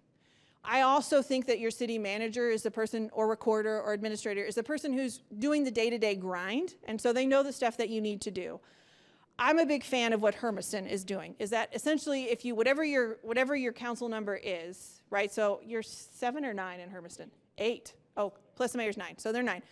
So I think it's pretty common to say if you can get 2 or 3 other counselors to agree, it has to go on the agenda. I would recommend though that depending on where you are, a lot of cities have caveats that say like it doesn't necessarily have to be the next meeting, it has to be in the next 30 or 60 days, and here's why. If you guys are in the middle of budget season, you have statutory obligations to get your budget adopted by a certain time. And if you're doing your budget adoption at the second to last meeting in June, you have a grant application you have to apply for, there's a bond that you have to certify. I mean, you could throw the whole schedule of other things out. So I like to see it's the mayor who gets to set it. If counselors can have 1 or 2 other people agree, but I'm not a big fan of the next meeting because a lot of city managers and administrators, they have timelines and they're pushing things out in a way that meets your budgetary requirements, statutory deadlines, grant deadlines, and you don't want to miss that up. So I would say 30 to 60 days, depending on how often your council meets. I saw Riley's hand and then I'm going to come over here, guys. I'm sorry, Councilor Hoagland. It's the Hoosier thing. It's the Hoosiers. So we have at the end of the council comments and we say we can direct staff to bring back information about a topic or, and that's sometimes done in general consensus of all council, or there is a motion as well. So sometimes there's those two things. And there is dialogue between the city manager, the city attorney, and us of, is that enough time? When would that next time be? Great. And is that time, you know, there's feedback between them. So it's not always the next meeting or what have you. So what Lincoln City is doing is they're much more collegial. Essentially, they're talking about it when there's a new issue. Hey, when's it going to work for us to bring this back? And they're figuring out with council, city manager, and city attorney. Is that fair? And then I think I saw you, and then I'm going to go you. And then I'll go you. And if there's somebody over here, I'll get to you. I was just going to suggest an alternative model. It's ultimately the mayor's agenda, but we have a meeting before every meeting where we have the mayor, the city manager, the city recorder, council president, vice president, and one rotating councilor. So there's always council input to setting the agenda. Yeah, so in this city, basically, I'm going to call it like a work session before the meeting where the key partners sit down and they have a conversation and they get it all squared away. And I think agenda setting, right? And I would say I'm a big believer in y'all working nicely together, and I think that's how you should do it. I just assume the worst. Yes. In the city of St. Helens, we have counselor reports, and during that report time, you can mention anything that you want to, and generate a dialogue there. But generally, we promote two counselors to getting three together to put something on the agenda. But it doesn't have to be in a meeting.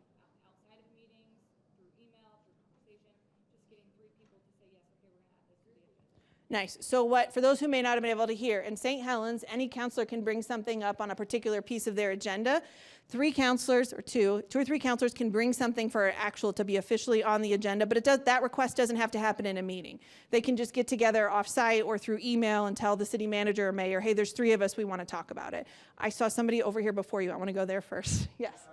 Sherwood, I don't know that this is the most efficient way, but we bring it up with the city manager during our one-on-ones, and essentially they talk about it with other counselors to see if there's enough. Sometimes I can call two others, but if one of them doesn't want to, then I got to call third, and then you're in the meeting law Yeah. violation. So I just, we usually just go through our city manager, but it does take a couple weeks at least. Yeah. To get on that, but then he can put it in where it belongs. So in Sherwood, okay, so I'm going to be honest. I'm going to take you three and then I'm going to move on because I want to be mindful of time, and I got about 20 minutes left in this segment. So in Sherwood, they essentially talk about it with the city manager to see if they can get it on because, quite frankly, they're probably worried about creating what's called a serial meeting if they have to try and talk to multiple things. So you want to be mindful of that, which is why sometimes it tends to be that you have to get the counselors to support you during a meeting because it's a publicly noticed meeting, so you're not going to have a serial meeting violation. Okay, I saw three more over here. Who was it? Back here? That was your point. Okay, anybody else? Yes. So we have an opportunity for any counselor to request an agenda item on any meeting with, like the prior week. There's some date, like the Wednesday before. And, frequently that means that there's things that don't have to do with city business or they're, reveal issues. But we've found that if a person on council is allowed their 5 minutes or 15 minutes, some time limit, we regard that as, they're bringing their issue, and whether we act on it or not, if they can't get a quorum to bring something forward, that's what happens. But we allow every counselor to have their time on any meeting. So in North Bend, I'm going to quick summarize. Every counselor basically gets 5 minutes to bring their issue, and if they can convince others, then we'll have it back. But if not, at least each counselor got to say their piece. Somebody else over here real quick? No? Okay, so the last item here, worth a second look, I want to focus on specificity. Charters are legal documents, and I know that a lot of you are mid-sized to smaller-sized city, and most of you probably don't have in-house legal counsel.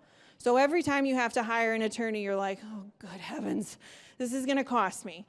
This is one of those instances, and it's not just because I'm a lawyer or Jamie's a lawyer, where it would behoove you to have an attorney look at it, to look at the specifics of the language. This will seem shocking to a lot of people, but honestly, sometimes comma placement changes the entire meaning of the sentence.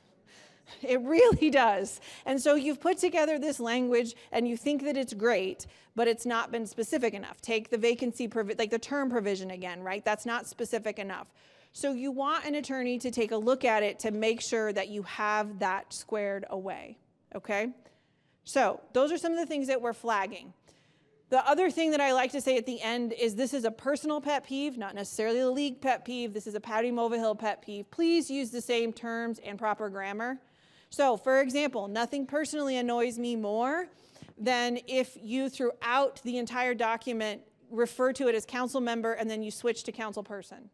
Use the same term, right? If you're going to shorten the city of Brookings to only city, then don't in 7 separate places refer to it as the city of Brookings. So make sure you're using the same terms and take a look at grammar, because grammar can also create legal problems for you without realizing it. It's also just a personal pet peeve of mine. Okay, so some new ideas that I'm starting to see pop up. We got about 18 minutes left in this segment. So I'm starting to see some big shifts in the mayoral role. I'm starting to see mid to larger size cities focusing on the mayor being really involved in political matters. And when I say political matters, I don't just mean at the local level. I mean asking the mayor to get involved in regional organizations, in statewide organizations, in testifying at the Oregon legislature, testifying at administrative agency hearings. We're starting to see people elevate that mayoral role and taking them out of being just a city leader into a regional and statewide leader. As the world shrinks and gets smaller in relative terms, I'm starting to see mayoral roles start to grow. So be mindful of that.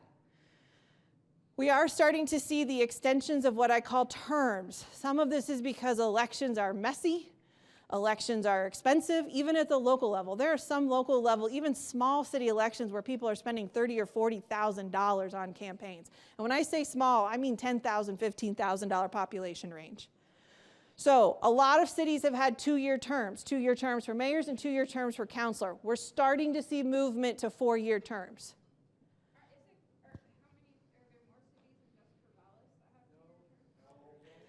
Are there more cities that have only, yes, there are lots of cities that have 2-year terms. You're not alone. Corvallis is not alone. There are lots of cities that have 2-year terms. Huh? Among larger cities? No.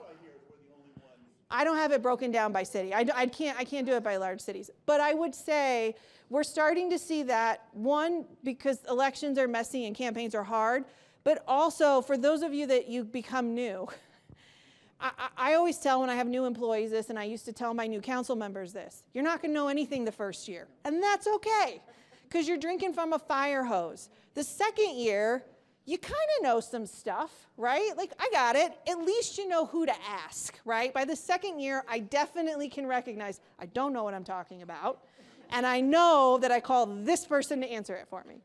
It's the third year where most of you usually hit your groove. I know what I'm doing, I know who my allies are, I know who my resources are, I know how to communicate, and I'm ready every single day to hit the ground running.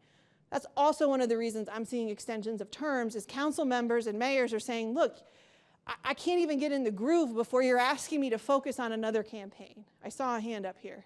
Yes? Happy to get the data again, but I did request from the League of Oregon Cities.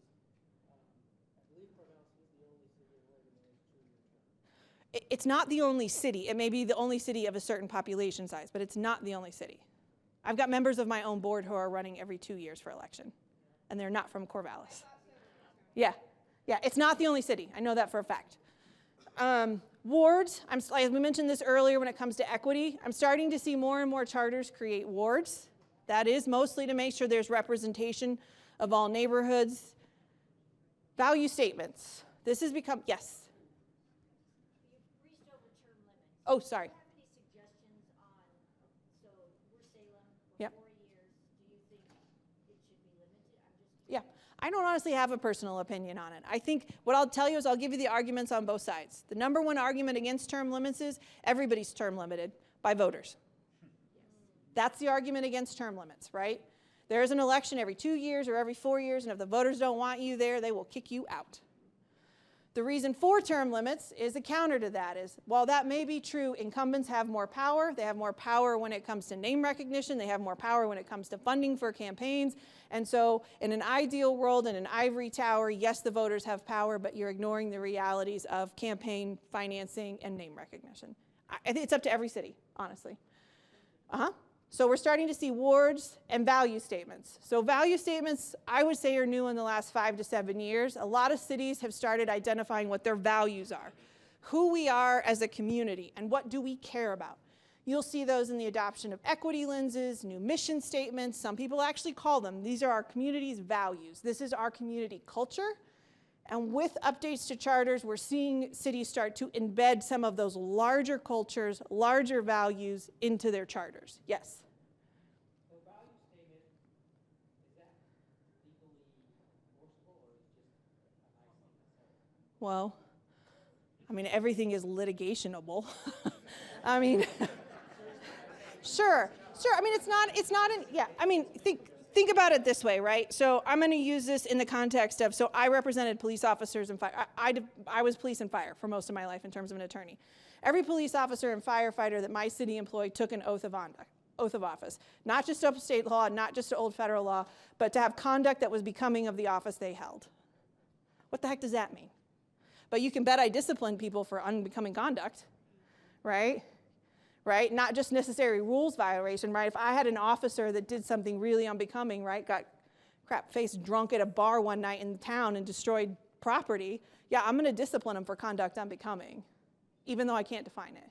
So I don't know that's any different than your value statement.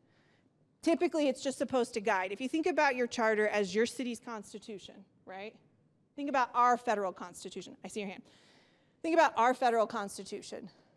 There's a value statement in there. Right?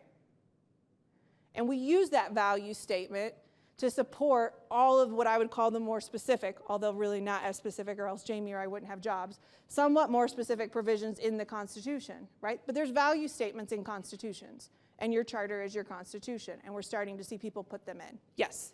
Would it make more sense because of the flexibility to put your value statements in your vision? Sure. So the question is, wouldn't it make more sense to put your value statement in your vision? Yes and no. I mean, I don't think you should have a very specific, I don't actually know if you should put value statements in charters or not. The cities that are doing it, though, are overarching, right? Like, we hold these truths to be self-evident, all men are created equal. Is that really going to change? Hopefully not. I mean, maybe women and men, or people, but it's not going to change, right? So they're overarching ones. Equity considerations. So this is, I think, what Councilor Garlington was getting to. We're starting to see charter amendments that go to gender-neutral terms. So instead of referring to the mayor as he, him, the mayor, they, them, there, right? Well, no, this is councilors. I was going to say, there's probably some female mayors in here. I don't know, did any of you sneak in? No? There's definitely female councilors, right? So I'm starting to see charter amendments where we start to see gender-neutral terminology put in. There's also, at least in the employment context, there's been a move to take certain adjectives out of job descriptions because subconsciously, people see those adjectives as being more masculine than feminine. So you'll start to see charter amendments that look for those similar type of adjectives to remove them from that language as well. Examples? I don't have them off the top of my head. I'm sorry. I can email them to you. We took them out of the league's job descriptions. Councilor Escobedo. My charter hasn't been updated since the 60s. Anyways, it says the mayor's a he, so like I brought that up to my council. It's like the mayor's a she, so she can't be the mayor because she's not a he. So we need to change the charter, but they still don't want it. So in his council's, or his city's charter was last updated in the 60s. It refers to the mayor as a he. The current mayor is a she. The question is, can the mayor serve if they're not female? I would make a legal argument. Yeah, you could, just based on the general, sometimes the historical concept that he could imply all genders, which is still prevalent in the English language. But you have that. Elected official compensation. This is becoming a bigger thing, because you're working more. I mean, I'm starting to see people have real stipends, like $10,000, $20,000 a year. Probably, I mean, I'm not gonna throw your colleagues under the bus. It's mostly, honestly, it's mostly in your major cities, all right? Your big, I would say your top 15, your big top 15 cities, not yours. Here's why. It's expensive, right? But what they're saying is and here's the reason for the argument behind elected official compensation. And you saw this at the state legislature 2 years ago when we had a shift in legislators as well. A lot of female legislators left. Here's why. I don't know about most of you, but if you have to work a 40, 50-hour week to provide for yourself and your family, you may not have 20 or 30 hours a week to work for your city. It's no longer, in several instances, a 5-hour-a-week commitment. You know, maybe in the 1950s, if you were a city council member, your expectation was to go to one council meeting twice a month. That council meeting lasted an hour, and your city manager expected you to show up at a town hall once a month and to go to the farmer's market every Saturday morning and shake hands and tell everybody they're amazing. That's probably not true today. Most of you probably have city council meetings that go 3 to 4 hours. Anybody go past midnight? Not yet? It's coming. All right. You have to work on Saturdays. You're working on Sundays. And most of us are not independently wealthy. So part of the reason for elected official compensation is so that it's not just limited, and by that I mean office holders are not just limited to retirees or the wealthy. So if you want somebody like me to serve on a city council, and you want me to give that council and that city 20 or 30 hours a week of my time, I probably have to quit my job. So how are you going to make that affordable for me? So I'm not saying it's going to work for every city. I'm not taking a position on whether your city should or should not do it. But that is the argument we're starting to see as cities start to compensate their elected officials is, we don't want to be a council of retirees. Councilor Hall.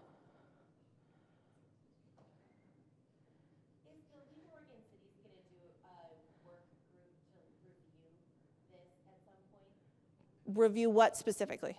Elected, I know that you did a survey, Mm-hmm. but I think compensation, the city of Newport is looking at this. Yep. But I don't necessarily think it's just about financial, but like, there's so many different Yeah. ways. Yeah. So is the League of Oregon Cities considering all of the different ways that compensation could Sure. actually look? We can. Will you send me an email so I don't forget? Absolutely. So we do kind of about this time, we do a meeting with Paul to figure out what surveys. We have an outside survey consultant. We can add it to the list of things to consider for surveys.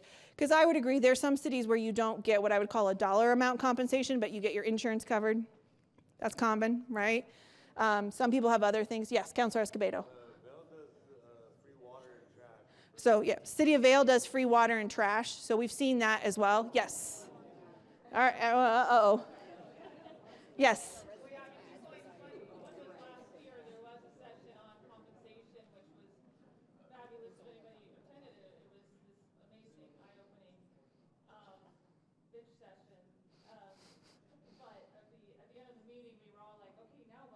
LOC, are you taking notes here? Right? You know, and there was this kind of sense that, okay, that went nowhere, unfortunately. But I do want to know that in the charter and compensation, is there, like you were just saying, that was going to be my real question was, there's compensation, like I get a tablet and I get reimbursed for mileage, but I do not get paid, you know? Yeah. And I know every city's different. Some people get cell phones or, you know, that kind of thing. So is there, we need to be very mindful of how we describe compensation. Yes. In a charter or anything like that. So the question is, do we need to be mindful of how we define compensation in the charter? So it's not just salary, cell phone, mileage, water bills, sewer bills. Yes. What I would tell you if it were me, if you're having a discussion about compensation in your city charter, I probably wouldn't put it in there. I would leave this to a council ordinance so the council decides it. If you feel like it needs to be in your charter or your constituents feel like it needs to be in your charter, I would have language, this is off the top of my head, council can be compensated in accordance with an ordinance duly adopted it after 3 public meetings, something like that. So that you're setting and defining what compensation is, because you don't want to lock it in, I think, to the charter, right? Because then it's going to be, then you're going to have to go to the voters to amend it every time you want to vote it. Yes.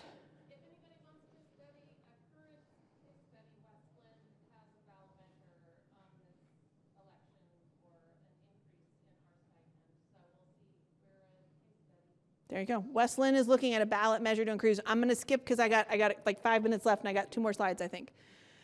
We're starting to see changes for residency requirements in 2 forms.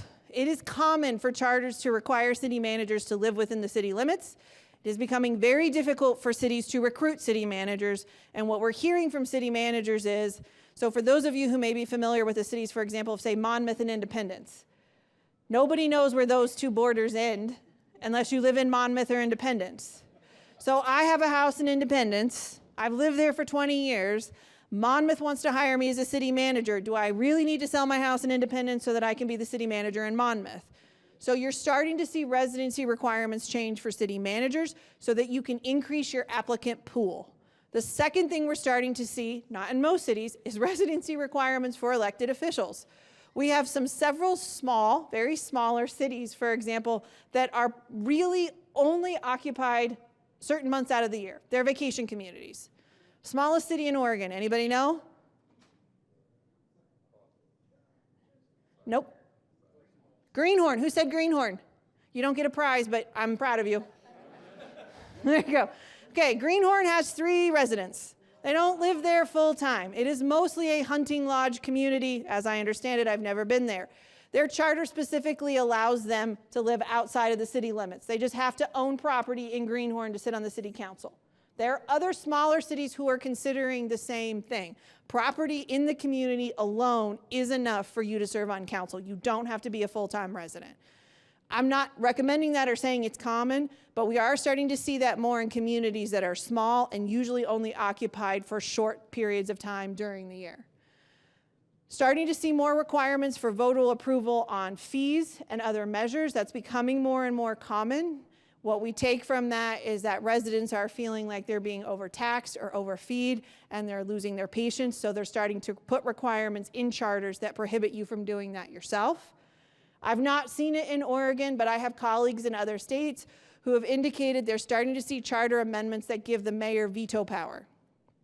I have not heard of any of that happening necessarily here, but it is something that's starting to spread in other states, so I flag it. We are slowly here starting to see ranked choice voting for local elections, right? I think that's going to continue to be a trend that we see tracking upwards, but that is starting to appear on the ballot. One of the things I will say my personal opinion is you're starting to see changes to charters that deal with the number of times you have to read an ordinance into the record. Several of you have charter provisions that require you to read your ordinance, sometimes in its entirety, into the record at 2 separate meetings before you vote on it.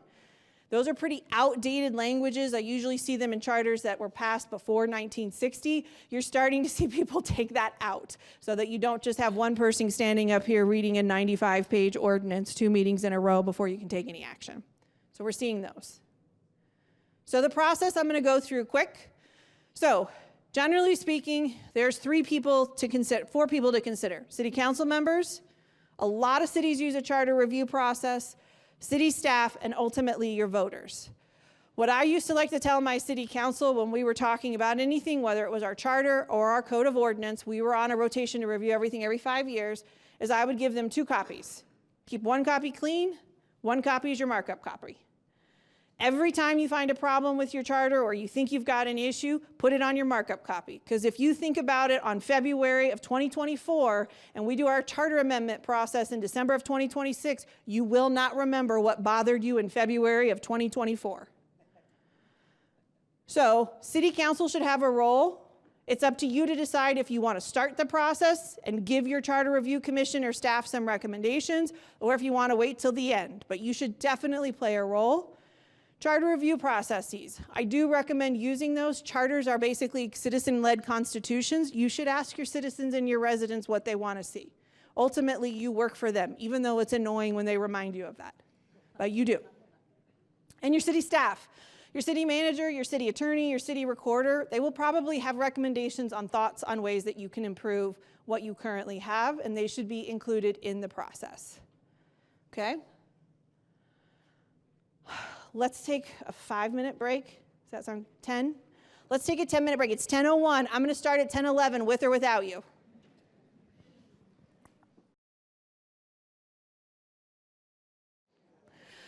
Okay, so Jamie and I are going to tag team this next segment.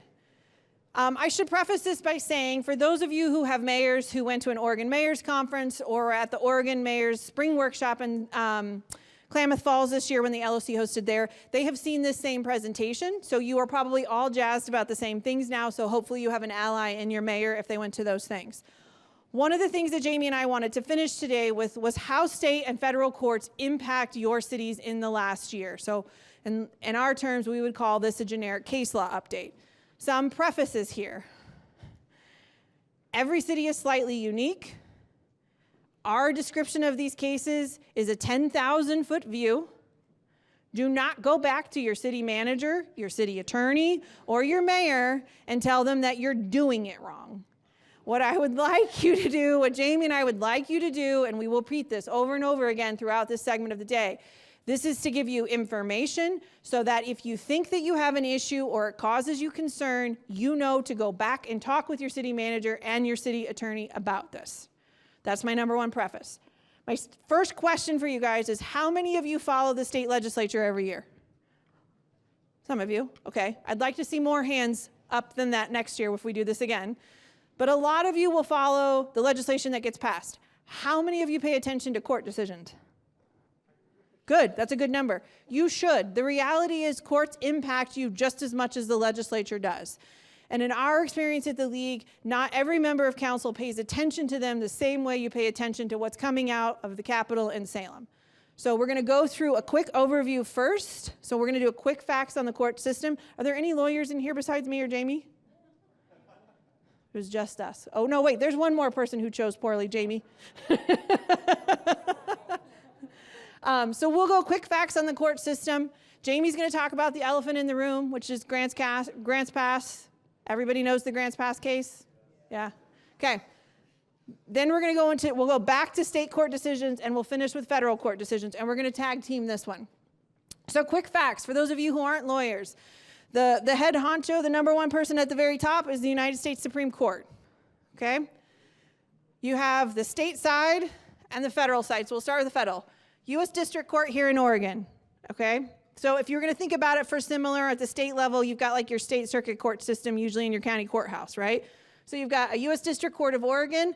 If they issue a decision that some side doesn't like, which most of the time somebody's upset in litigation, they go up to the U.S. Ninth Circuit Court of Appeals. If people don't like what the Ninth Circuit Court of Appeals says, we can ask the Supreme Court to review our decision. Pro tip, the Supreme Court turns down way more cases than it accepts. So that's not a guarantee. In Oregon, you can still get to the Supreme Court in certain instances. So you're going to have Oregon District Courts, we have the Oregon Court of Appeals, and we have the Oregon Supreme Court. In certain instances, not all, decisions from the Oregon Supreme Court can make their way up to the U.S. Supreme Court. We're not going to do an overview of federal law, but this is just a general hierarchy. In Oregon, we have a Chief Justice and 7 justices on our Supreme Court. Court of Appeals has a Chief Judge with 13 judges. We've got 36 circuit courts, 179 circuit court judges, and 27 judicial districts. That's Oregon's judicial system on a map. Okay? Federal courts, Supreme Court, Chief Justice John Roberts, and then we have 9 justices. Ninth Circuit Court of Appeals, you've got Chief Judge, 51 judges. I find this fascinating because when they issued their first decision in Grants Pass, I took a look. No, it was the en banc review. One of the senior judges on the Ninth Circuit Court of Appeals was appointed by President Nixon. See? I couldn't believe, I had to double check 3 times. In the U.S. District Court in Oregon, there's a chief judge, 9 district court judges, and 11 magistrate judges, okay? So, and for those of you who, again, I don't expect you to be lawyers, when we talk about the Ninth Circuit, those states are all in the Ninth Circuit, okay? So, for example, we did not start the Grants Pass problem. The city of Boise did. We should be really clear. It's not Oregon's fault. It's Idaho's. People forget that. It's Idaho's. So when they issued that case in Boise, every state in that color had to comply with it, okay? So the elephant in the room, Jamie. You have your own mic, right? Yeah, I don't need a mic. I think my mic's on, yep. And just for FYI, I'm staying on the stage because I have a handless mic, and I was told that I would cause a lot of feedback if I get anywhere near the speakers. So I'm like very aware and to stay here. I'm actually kind of curious how many steps Patty's gonna have on her Fitbit by the end of this presentation. So Johnson v. Grants Pass. So again, it sounds like everyone here has heard about the case.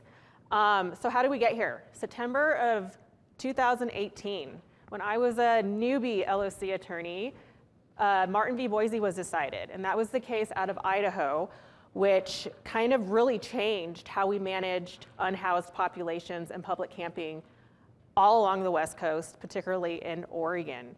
And then based on that case, Grant Pass got sued on the similar matters. So the Boise case really relied upon this theory that under the 8th Amendment of the federal Constitution, it is cruel and unusual punishment to criminalize something based on status. They relied heavily on a case from the 1960s out of California, and it had to do with drug use and drug addiction. Because that case stated that you cannot, the state of California essentially criminalized being addicted to substances. And the court said back in the 60s is that that's something that someone cannot help.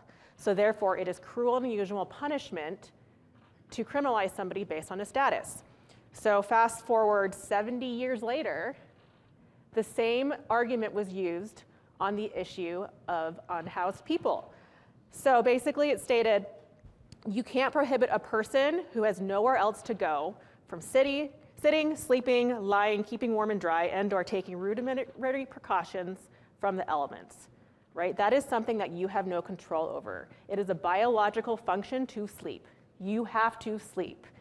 And ultimately, criminalizing that by way of fines or fees or whatnot violates the 8th Amendment. So that's challenging, of course. Was anybody on council back in 2018? Anybody attend the LOC Spring Conference in 2019? I remember I was told to do like, what do we do about this case? And I remember Kirk Mylander and CIS and I sat up there and were like, well, here are the cases. We don't know how to handle this. You know, thankfully through some painful measures, we're getting there, right? We're having a better idea of what cities can and cannot do. But ultimately, Grants Pass is happening in the background, and it went to the 9th Circuit Court of Appeals. We did not win at the 9th Circuit Court of Appeals. So then we asked for kind of a re-review of that decision, did not win at that. Finally, we had a request to go to front of the Supreme Court. Multiple cities and entities signed on to that by way of a front of the court brief. It's called an amicus brief. LOC, along with dozens of other entities, signed on, first asking the US Supreme Court to take on the case. So a little bit of background, the US Supreme Court is not required to take really a case. People apply to have their case reviewed, and a lot of times the Supreme Court can say, we don't really want to go there. We're not going to grant you any sort of say in this. We were very lucky in that finally the US Supreme Court did grant review of our case. And earlier this year, they actually stated, yeah, it is not a violation, it is not a federal constitutional violation to manage your unhoused population. It is not cruel and unusual punishment to manage the status of being unhoused. It is not a status. This is not drug addiction. This is not something you cannot prevent. So that has been, people ask, well, what is it now in Oregon? Well, the interesting thing, and I'll go back a little bit, is that we have a state law in place, right? Because during that time between 2018 and now, we were struggling to figure out what we could do. State legislature stepped in. We had House Bill 3115, which essentially codified the issues in the Boise case, right? It stated, if you are going to manage public camping, you have to have objectively reasonable items in place, right? There's all sorts of things you have to have. So did the city of Grants Pass case have any impact on that? The answer is no. So while we're no longer concerned about a federal constitutional violation, so no one can anymore sue a city in court based on a federal constitutional violation, we still have the state law in place, right? So I'm sorry to tell you, yay, we won, on the federal level, but because we have the state law in place, that almost literally had no impact on what you do in your cities, okay? So the interesting thing, though, I wanted to kind of quote this. It says, homelessness is complex. Its causes are many, right? We all know it's not one cause. It is not mental health alone. It is not substance abuse alone. It is not economic means alone, right? It's a combination of all sorts of things together. So may be the public policy responses required to address it, right? There are so many different ways to tackle houselessness. Yes, people will disagree over policy responses are best. They may experiment with one set of approaches only to find out later that another set works better. Who here had one ordinance in place and you've had to tweak it? Yeah, you've had to constantly stay on top of things and try to figure out what works best. So they decided, wait, a handful of federal judges cannot begin to match the collective wisdom of the American people possess in deciding how to best handle a pressing social question like homelessness. So that was a huge win. So again, no longer a federal question, federal constitutional question, but again, still a state law issue. Other things that might be coming up related to houselessness is equal protection, necessity, insanity, diminished capacity, duress, due process, again, the state law. That court didn't address those issues, so those are still things that are kind of underlying that might still happen. But hopefully we will get there. I will say about, I believe it was earlier last week, so after the Johnson case went to the US Supreme Court, it was appealed down to the Ninth Circuit Court of Appeals. And ultimately, everything is settled. So they had some private settlement agreements and whatnot, and so the case is now completely done. So hopefully that's a little bit of a sigh of relief that we're finally done with this whole case law issue. But you know, what are you still to do under the state law? So still here in Oregon, any ordinance which regulates the act of sitting, lying, sleeping, or keeping warm and dry outdoors must be objectively reasonable as to time, place, and manner with regards to persons experiencing homelessness. Now, the term objectively reasonable, does anybody here have a good definition for that? Right. And that doesn't take into consideration what is reasonable in one region of the state might not be the same in another region, right? In the very, like, you know, in the Willamette Valley, we don't have as high of a fire hazard, right, than say Southern Oregon. So it might be objectively reasonable for a city in Southern Oregon to ban fires during the summer in their public camping ordinances. That might not be objectively reasonable in Portland, right? So it's very specific to your individual ordinances and your climate and the resources that are available and those things. And that's something that's really challenging that I think cities are still kind of trying to figure out the nitty-gritties on that. So some guidance, though, that we know. The reason why I say look to Medford, the city of Medford was sued on similar grounds, and their ordinance was held to be objectively reasonable. So you could try to start looking there. Again, the factors in Medford may be different in your city, but it's a starting point. So they have low barrier shelters, and they allow car camping. Or sorry, they don't. They do allow it. The city invested a lot of finances into affordable housing. They contributed to shelters and made space available for camping in tents and in cars. A person merely engaging in the life-sustaining activities of sleeping, resting, or seeking shelter were not implicated in the ordinance language. They had a very lengthy public process before the ordinance adoption with interested people. So they brought in those community parties, really sought to be educated and to learn what the issues were. They have a multi-jurisdictional team, provided resources first, enforcement last. So they focused really on providing those resources to the people who needed and did not focus on the law enforcement aspect of it. And then frequent notice to public of enforcement acts. So if you are thinking more about your current ordinance with public camping, start with Medford, but also know that it might not be approved in your region because just given the circumstances, but it's a really great starting point. So what are you to do? What are you gonna do with this? So again, have the conversation because you wanna know, okay, what are we doing? What is working? What is not working? What can we do now? You might wanna bring in your city attorney and be like, okay, I know this is no longer a federal issue, but then what can we do on the state level and does that change that? Show your work. Again, going back to Medford, they were able to show they did all these things before adopting their ordinance, and they had records of all these things that they did. They invested money and resources. They held those public meetings. They talked to interested groups, right? They showed their work. And use your voice, okay? Advocate for the city's stance. So with that, any questions? It's a loaded question. Any questions on public camping? Yes, sir. So it sounds like the state passed something with some vague wording that will be probably interpreted based on the mood of the particular judge. Mhm.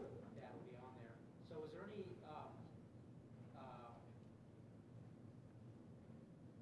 thought about creating some test cases so that we could get some more clear guidance?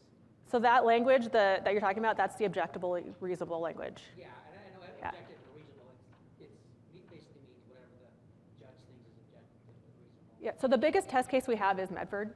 So that's the only test, so that's. So cities have been sued, but until they actually hash out those arguments in court, a lot of times they settle before actually getting to a judge's opinion. Okay. Yeah. So, but we don't have any kind of. No, but I'll give you examples. Way of trying to create some case law or. No, so I'll give you an example though. So I was at a legal education session last week, and the city of Portland presented what they're doing for their public camping. And for them, they tried to have some pretty objective standards. So for example, and this is, don't quote me on this, I don't represent the city of Portland in that matter, but they said, you know, we had it to where you had to move, you could camp, but you had to pack up your camp and move every so many hours, and you can only camp between the hours of 7 p.m. and 8 a.m., something along those lines. They were sued on the fact that that was not objectively reasonable because not everyone sleeps during those times. For safety reasons, someone might not feel safe sleeping between the hours of 7 p.m. and 7 a.m., and the fact that they had to move their camp every morning was not reasonable for that situation. What about this next legislative session? Do we have any lobby? Yeah. Do you want to speak to that? Yeah. Sorry. Yeah, so that's a great question, House Bill 3115. First of all, I'm not going to give you the full scoop because I want you to stay to Saturday. During the annual business meeting on Saturday, we will have an update on the league's entire legislative priorities going into 25 and 26 session. Jim McCauley, our legislative director, will give those to you. The reason they've not been announced is because the board of directors just met yesterday and they adopted them. There will be some movement. The league does have a policy position that directly asks staff to work on fixing ORS 195, which is House Bill 3115. So we'll have more details on Saturday. The reason I don't want to get too into the weeds right now is the board just met yesterday. We're working on messaging that so that we all speak with one voice as lobbying team and staff. But you should expect going into the legislative session that the league will be taking a position that there needs to be some adjustments made to that statute. I don't know that Jamie knows this. I know this only because Scott told me this morning, and I haven't seen you this morning because I've been running around like a chicken with my head cut off. We do have reason to believe that there are at least 1 or 2 district attorneys in the state who are working with cities to try and create some test cases that go all the way to court on what is or is not objectively reasonable. But I just learned about this in 2 hours ago. So there may be some case law coming. So the question was, does this apply to counties as well? Yes. Yes. In the back. Jamie, you got a question in the back.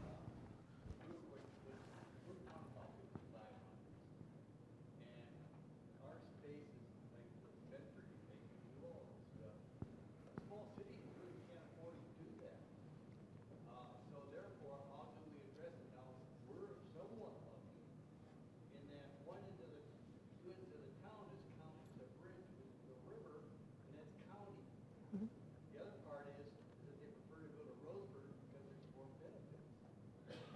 But if we have something in our town, what can we do to be objectively reasonable with very limited resources, both in public parks, public property, etc.? So the question was, we're a small town, we don't have the resources that bigger towns have, which is probably fairly common, right? Traditionally speaking, cities have not been service providers in that aspect, right? Typically it's been the counties who provide that type of service.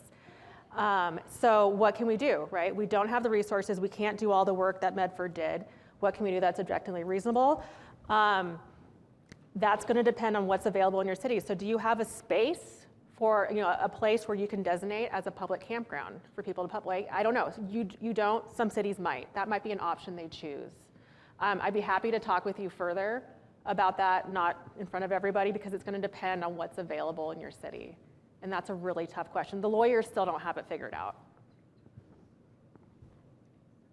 We've in Hermiston combined some efforts with both the county and some other neighboring communities. Thank you. Project Path, which is something that we're testing out for having a reasonable expectation of somewhere that people can go.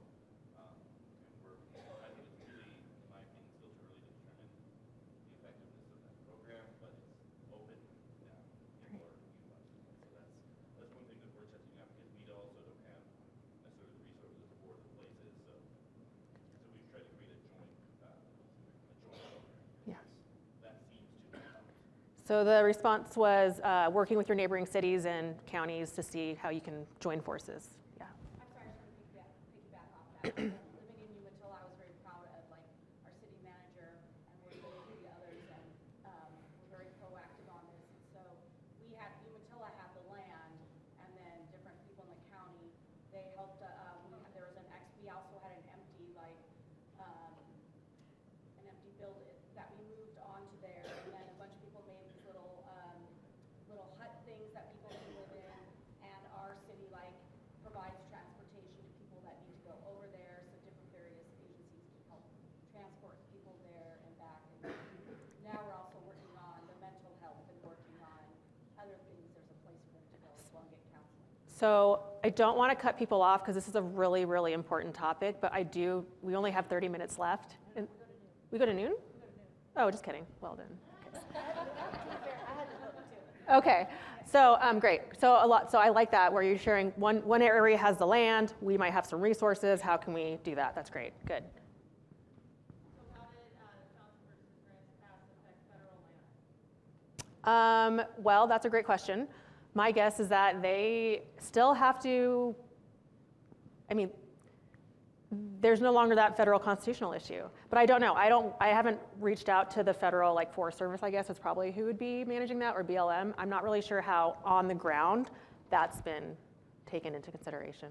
Yeah, that's a big issue for a lot of communities. Yeah. In Central Oregon, and that's where the majority of people are living, but that's right on the other side of their city boundary, for instance. Right. And the fire issue and safety and all those, and the Forest Service has been reluctant to respond, I think, because of based on their counsel to do anything aggressive. So I was just wondering if that had shifted anything. I'm not sure on that. Any other? Yes. Yeah, North Bend is landlocked, don't have a lot of specific resources. So what we ended up doing, guided by city staff, is we had a series of town halls for asking community input for locations. And part of that was educating on the needs that we had. And in the end, through public input and all these different things, we ended up with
Okay, so I can't summarize all that. That was a lot. But some of the things I heard was that you had a lot of town halls, right? So you had a lot of public input. You had a lot of education, right? A lot of education that went into it. And then you kind of, again, you utilized the resources you did have, right? So you had some willing private landowners. Is that right? Did I catch the basics? We don't have a permanent spot. We limited it. We said we had the residents choose where do you want to allow this? Right. So we took a very small space, including around the cops, including around the police station, including right, which is right by town hall. You know, that somebody offered that up as a joke in one of the town halls, and we were like, especially me, I guess, was like, that is a great idea, right? It's lighted, it's close to the people who are going to protect. Why not? You know, somebody doesn't want to go there because they don't want to be by the police. Well, you know, good luck with that. You know what I mean? So it's this, you know, position in the middle. The people involved with the mess of it got their say. We've chosen something that is tailored to that. It's limited in hours. We don't have any camping spots. We don't have a lot. Right. We don't have any of that stuff. It's all private property. So, you know, it's just limiting it in pieces. It wasn't as big as we thought it would be. We didn't have to build a facility. Right. Right. Yeah, of course. Yeah. Not every city is going to have the funding to do that. Most cities won't. Most cities won't. 2 more comments. I have a gentleman in the back over here.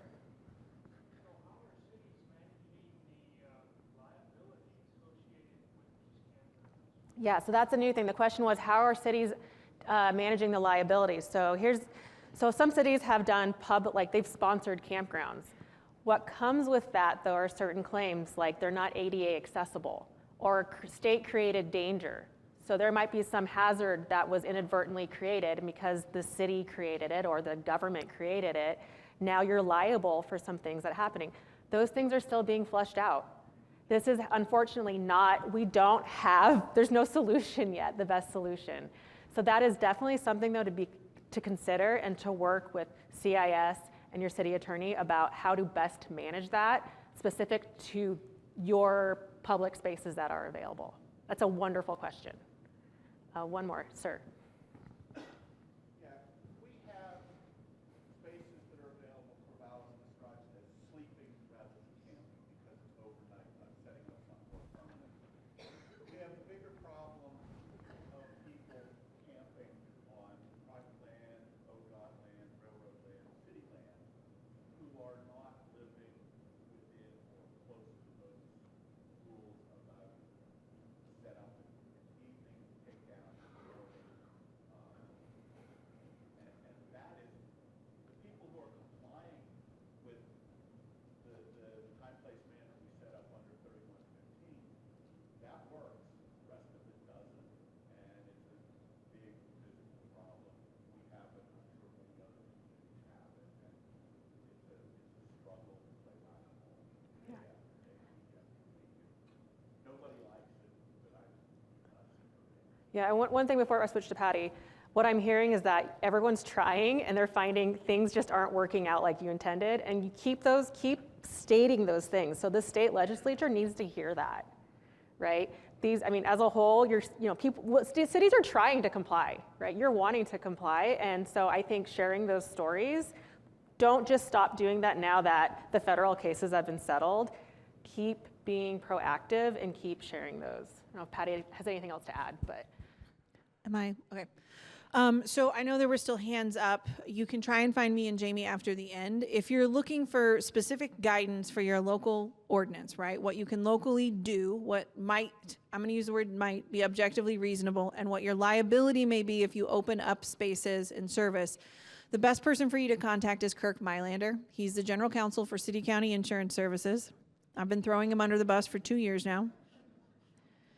CIS is providing free legal advice to cities to help you draft your ordinances and to help you work through your insurance policies to make sure that your exposures are limited. Most cities in Oregon, not all, have CIS coverage, so that's the person you should talk to. So if you want specific answers about what's going to work in your specific community based on, as Jamie's pointed out, the very limited amount of knowledge we actually have of what House Bill 3115 means now that we don't have the court decision, Kirk Mylander is going to be the person who can give you the best advice on the ground. And it's free service if you're a CIS member. Okay, so we're going to start with state of Oregon cases. Fields versus Newport. I know Newport's in the house today, right? Yep. They're going to love this one. Okay, recreational immunity. Does anybody not know what recreational immunity is? Not? Okay, don't be embarrassed. This could be your first council. Okay, so in Oregon, we love being outdoors, right? Maybe not me. I don't work out as much as Jamie. That's obvious. But we like being outside, and we have a lot of public lands. And so we have a statute that's called recreational immunity. And at its core, what it essentially says that when people open up their lands, including the government, when they open up their lands for recreational purposes, if somebody gets injured on that land, the property owner isn't liable for the injury. Why? Because we want to encourage people to get outside. We want them to use our parks, our trails, our beaches, etc. So cities and counties in the state in Oregon have what's called recreational immunity. For reasons I cannot explain, our court system hates it because they are constantly undoing it, and it seems like every 3 to 4 legislative sessions we have to battle to get it back. So Fields v. Newport was released in the last year. It relates to recreational immunity. Here's what happened in a nutshell. A woman fell and broke her leg while she was walking from her home to the beach in Newport. She used a trail that Newport owned, okay? So she's walking with her friend. I think they had their dog. She's walking on a trail that got her from her home to the beach itself, Agate Beach, if I remember correctly. The trail was an improved trail, right? So Newport wants to encourage people to go to the beach. So it built an improved trail to get you to the beach. She falls, and she broke her leg. She sues, and the city's position says, you were walking on a trail. You were recreating. We have recreational immunity, right? You are actively recreating. You hurt yourself. I'm sure they said they were sorry, but we're not paying for it. The woman's position was she wasn't recreating on the trail. She was using the trail to get to the beach, and the beach is where the recreating was going to happen. This is really just a pathway for her to start recreating here, okay? Well, there was a secondary complaint. There's another part of the statute that basically talks about the city was saying because the trail is adjacent to a recreational facility, they get immunity as well. She argued that only unimproved trails that are adjacent to recreational facilities get immunity, and because Newport had taken the time to improve the trail, they didn't actually get immunity. I'll be honest, I think all of the lawyers who ever looked at this case thought we would win, Newport would win. Newport did not win. What the court said was that walking isn't always recreational, guys. Like sometimes we walk and we don't do it to recreate. It's a question of fact for a jury to decide. And that recreational immunity is only provided to a landowner who's adjacent to the recreational facility if it's an unimproved path, not if it's improved. Okay, so why, yeah, right, we didn't get this one. So that was the decision. So we put in a temporary fix this short session. So for those of you who don't know, Scott Winkles is our general government lobbyist. He spent most of the session working on Measure 110 and recreational immunity, and he got us a short reprieve. So during this last legislative cycle, we added a temporary fix through Senate Bill 1576 or 75, I can't read that far away. But basically, for a very short term, until July of next year, we defined recreation to include running, walking, and cycling, because apparently we have to spell out that that is a recreational activity. Now, yes, whoever said this is ridiculous, I agree. Okay, so what are your counselors supposed to do? This is a temporary fix. So you need to have conversations with your council, with your city manager, and say, hey, my understanding is we only got this recreational immunity thing for walking through July 1st. We need to pay attention to this, and we need to talk to our legislators. Everybody in here, how many of you know who your state rep and state senator are? How many of you meet regularly with them? Those hands went down fast. You should be meeting with your state rep and your state senator. If you don't know how to reach them, call the league. We'll put you in contact with their staff.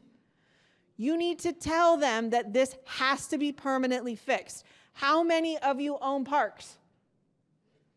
How many of you own trails? How many of you have residents who walk in those parks and on those trails? Do you want to be liable every time somebody trips and falls and breaks their leg or their elbow? then we need a permanent fix. One of the things that will be one of our #1 priorities going into 2025 will be to seek a permanent fix to recreational immunity. I think Scott's fought a change at the legislature 3 or 4 times now. They hate it. The courts hate it. So, 2 things. Talk with your city manager, make sure they're aware. The second thing I need you to do is you need to be meeting with your state reps and senators, not just on recreational immunity. You should be knowing who these people are and meeting with them regularly, talking about your specific city concerns. The third thing that we will definitely need you to do is once legislative session starts, every Friday at noon, the league will have a legislative update. It's a virtual update on Zoom. You can join. We will be updating you on where we stand with resecuring permanent recreational immunity. And the only reason we were successful in getting a temporary fix this time, and the only reason we got what we thought was a permanent fix last time, is because we told you to close your parks. We told you to close your parks. Lawyers looked at all the liability exposures you could have, and we all collectively agreed. If we did not get recreational immunity back, it was not in your city's best interest to provide parks and trails. If we can't convince the legislature that we need a permanent fix, you can expect us to be asking you to close your trails, to play hardball. It's not ideal for your residents. It's not ideal for your businesses. But you can face some really extreme liability if we don't get this fixed. I'll use myself. I live in downtown Salem, and I walk to work. There's a park, if anybody knows where the Salem Hospital is, it's right behind it. It's called Pringle Park. I can assure you I've never once probably technically recreated in Pringle Park. I've never once stopped. It is literally a cute little path that runs by Pringle Creek, and it's a nice visual as I walk to and from the office. I'm not the only person in Salem who does that. There's probably a couple hundred people that walk that 300-yard path in Pringle Park every day. Salem has no incentive to keep that open if every time somebody's on that path, they trip, they fall, and they break something, and Salem has to pay for it. Hand in the back.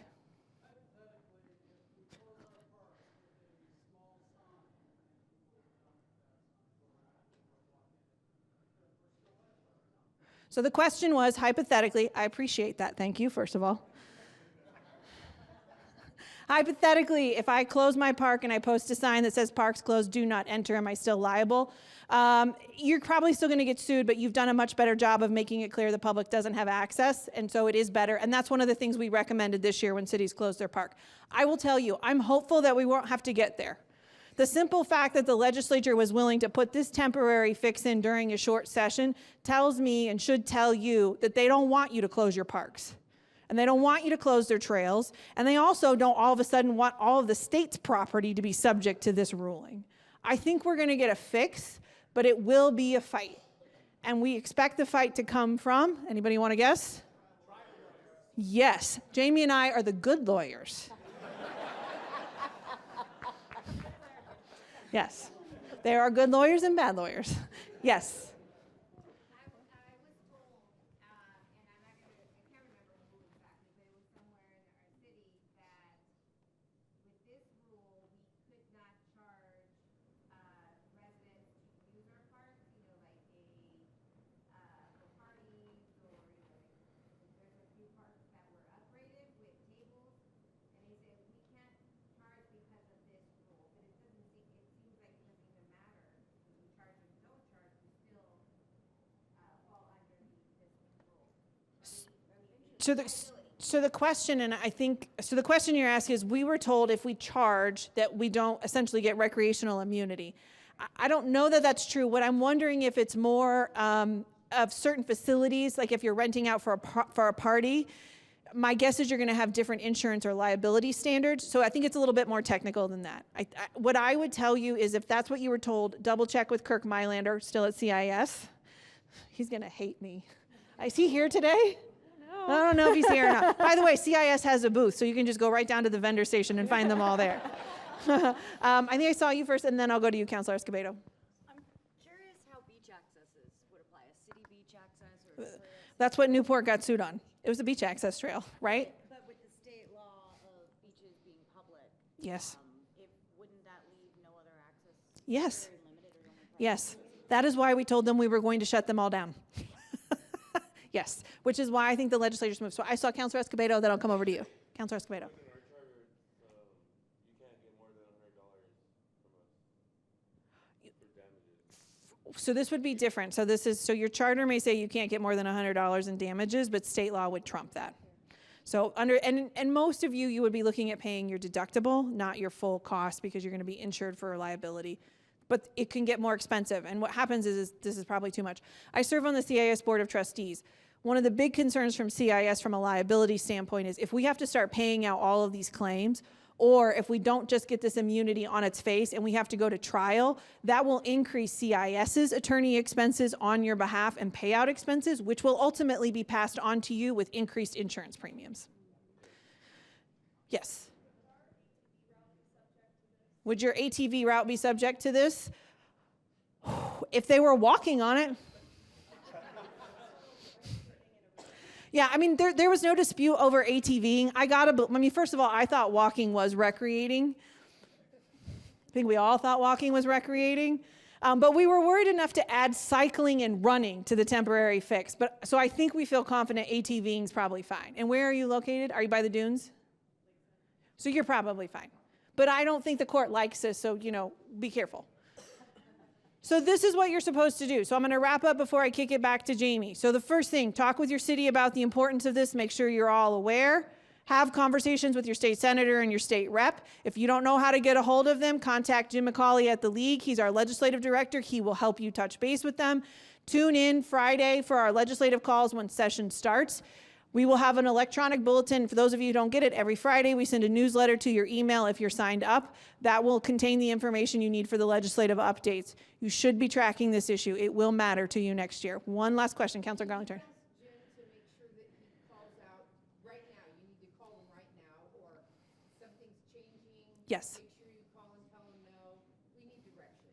Yes, so for Councilor Garlington is saying we need direction. So if you tune into the Friday calls, you will hear me start off and we will finish every call with their action items for you to do. Here's what you need to do. And if you ever have concerns about anything legislatively, just call Jim and he'll get you in touch with the right person. I'm not going to go through all the different lobbyists because there's too many of them. But start with Jim. I think that's my last slide, Jamie. Yeah. Okay. And I think one of my favorite Scott Winkles quotes is that if you are walking with your dog and it's not recreation, you need a better dog. Your dog is broken. So, I can't do a Scott Winkles impression, but if you all know him, I feel like you could do it in your head. Okay, so now we're switching gears. City of Cornelius v. DLCD. This is a completely different area of law that we're going to talk about today. And this has to deal with the state agency rulemaking authority. So, the Land Conservation and Development Commission, aka DLCD, pursuant to an executive order by former Governor Brown, adopted 89 administrative rules in 2022 known as the Climate Friendly Equitable Communities Rules, or we call them CFEC for short, to reduce greenhouse gas emissions. So what do those do? They broadly require certain local governmental entities to update land use and transportation plans to allow for greater residential density, reduce the amount of land reserved for parking, reduce residents' vehicle travel miles, provide infrastructure for electric vehicles, and designate climate-friendly areas and adopt plans to meet requirements for those new areas. I want to be clear, though, the issue in this case is not about what the rules actually do. It's about the authority of the agency to make those rules, regardless of what they say. Okay, because I would say some of the people involved or who these apply to are not opposed to the rules themselves. It's the rulemaking process. So just kind of that's where we're going with this. These rules apply to all the cities listed there. Okay, anybody in the room here? I know Albany's here. Yeah. Yep. So this is impacting a lot of folks in this room. So the issue at the case is that cities believed, the league believed, that the agency exceeded their authority in adopting these rules.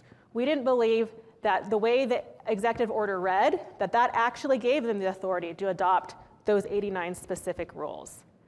The agency is saying, nope, we met those statutory requirements and we mostly complied with the process. So the rulemaking process in a nutshell, first off, agencies have no inherent authority on their own. Anything that they do has to be granted by the state, either by the legislature or the governor. I would even say it's a little questionable whether the governor has that authority.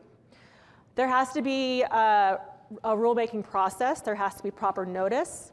There has to be proper commenting periods and other different things. Okay, these are things that are required by the agency to adopt rules. With two exceptions, so we sued and stated you didn't go through the process. You didn't have proper notice. You didn't have certain comment periods. You don't have authority to even adopt that rule. There's nothing in statute or in the order that said that you had authority to make that decision. Sued, and the court basically said, we don't care, cities. Of the 89 rules, the court validated and said that 87 of them were okay. Okay. So what were those two rules? I'll go over those real quick. So there was one rule that they said was okay, or that was not okay because it did not have proper notice. And then the second rule, they stated it had to do with the approval of transportation system plans. The rule gave the agency authority to revoke their approval of those plans, and the court said, nope, you only had authority to approve them. You cannot then go back and then revoke them. But the interesting thing is the court said, while we agree with the petitioners, so the cities, that the state statute's reference to the law the agency intends to implement is a reference to the substance law an agency intends to implement, and not just a reference to its general rulemaking authority, its purpose is nonetheless to give the public information on the agency's thinking as a procedural matter and does not require the agency to be correct. I don't know what that means. Other than that's just job security. That's all I know what that means. Okay, so what do you need to know? You need to monitor rulemaking. With this type of rulemaking, any agency rulemaking, this is something that we're seeing, is that we're feeling like agencies are going further and further outside their scope of authority. And they're clearly doing things. They're not providing proper notice. They're not doing things that I think are, in this law. And then the courts, that description I just read to you, they don't care apparently. So you need to monitor rulemaking and follow it because it's not going to be always followed. Again, as Patty mentioned earlier, and this is going to be a reoccurring theme, talk to your legislatures and tell them this needs to be fixed. Okay.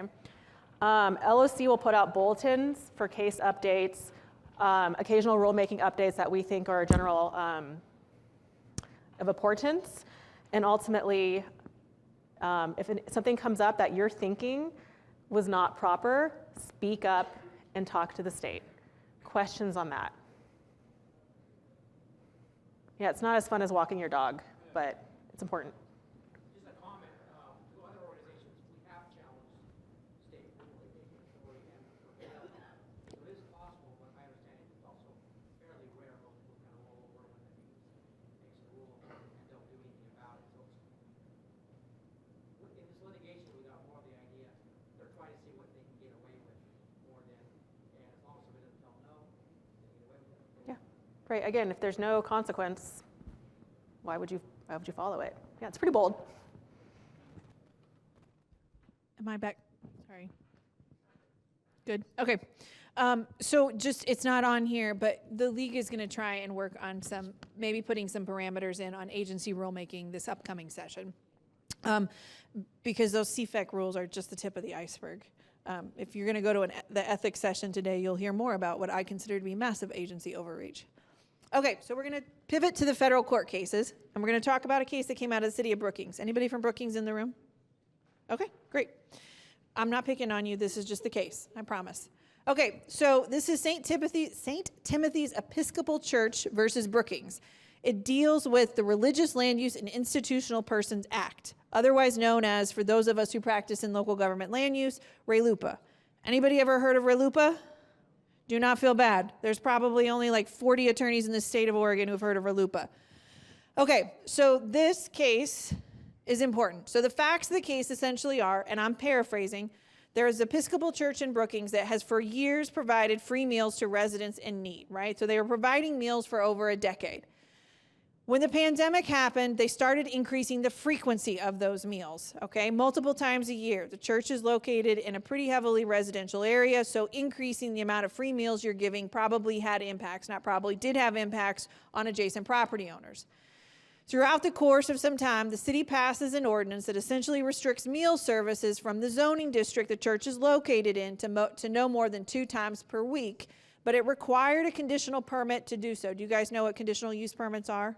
Everybody's shaking their head yes. Okay. The church did not have a conditional use permit to do so. What is important for any time we talk about a RLUIPA case, and most of you will hardly ever talk about a RLUIPA case, but when you talk about a RLUIPA case, what is important is that according to the church, and this is backed up by Episcopal Church doctrine, feeding the hungry is a core religious belief of that particular denomination. It is one of the main guiding principles of the Episcopal Church.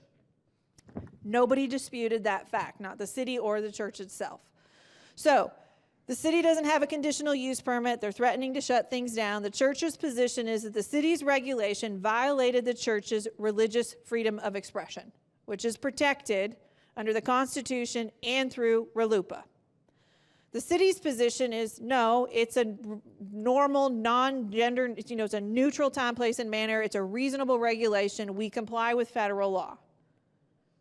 It goes to the court, and the court says it's not reasonable because under RLUIPA, that provision, that conditional use permit and limiting the amount of meals that you could provide placed a substantial burden on the church's ability to freely express their religion. The city's regulation was also not shown to be the least restrictive means for achieving a compelling government interest. So when you talk about RLUIPA, and again, most of you won't ever have to do this, RLUIPA is one of those federal laws that is incredibly broad. And when I say broad, I mean really broad. They give a lot of deference to churches and temples and mosques. If it is a core religious belief, if some type of practice that you are doing is part of your core principles of your belief system, in order for the government to impose a regulation on you that impacts that core belief, they can't impose a substantial burden on your ability to practice that belief, and it has to be a regulation that is the least restrictive way of meeting the city's objectives. And when I say it's broad, I'm talking about allowing dormitories in areas where you would not normally allow dormitories, homeless shelters in areas where you would not allow homeless shelters, food kitchens, schools. So I'm originally from Indianapolis growing up, and one of our most expensive, and when I say expensive, I mean expensive, pricey neighborhoods in Indianapolis, where I think the cheapest house is probably $3 or $4 million, is in a very old historic portion of the city. I mean, these are like 5,000 square foot mansions that were built in the 1920s. Catholic Church had a big piece of property there. I mean, this is a core residential. These are tiny little streets. You don't put trucks down these streets. They put in a school that had like 8,000 kids with a football stadium that could seat like 15,000, and the neighborhood lost their mind, and they put in regulations, and the church won. Because a core mission of the Catholic Church is to provide education. And part of providing education includes athletics and drama and massive parking lots.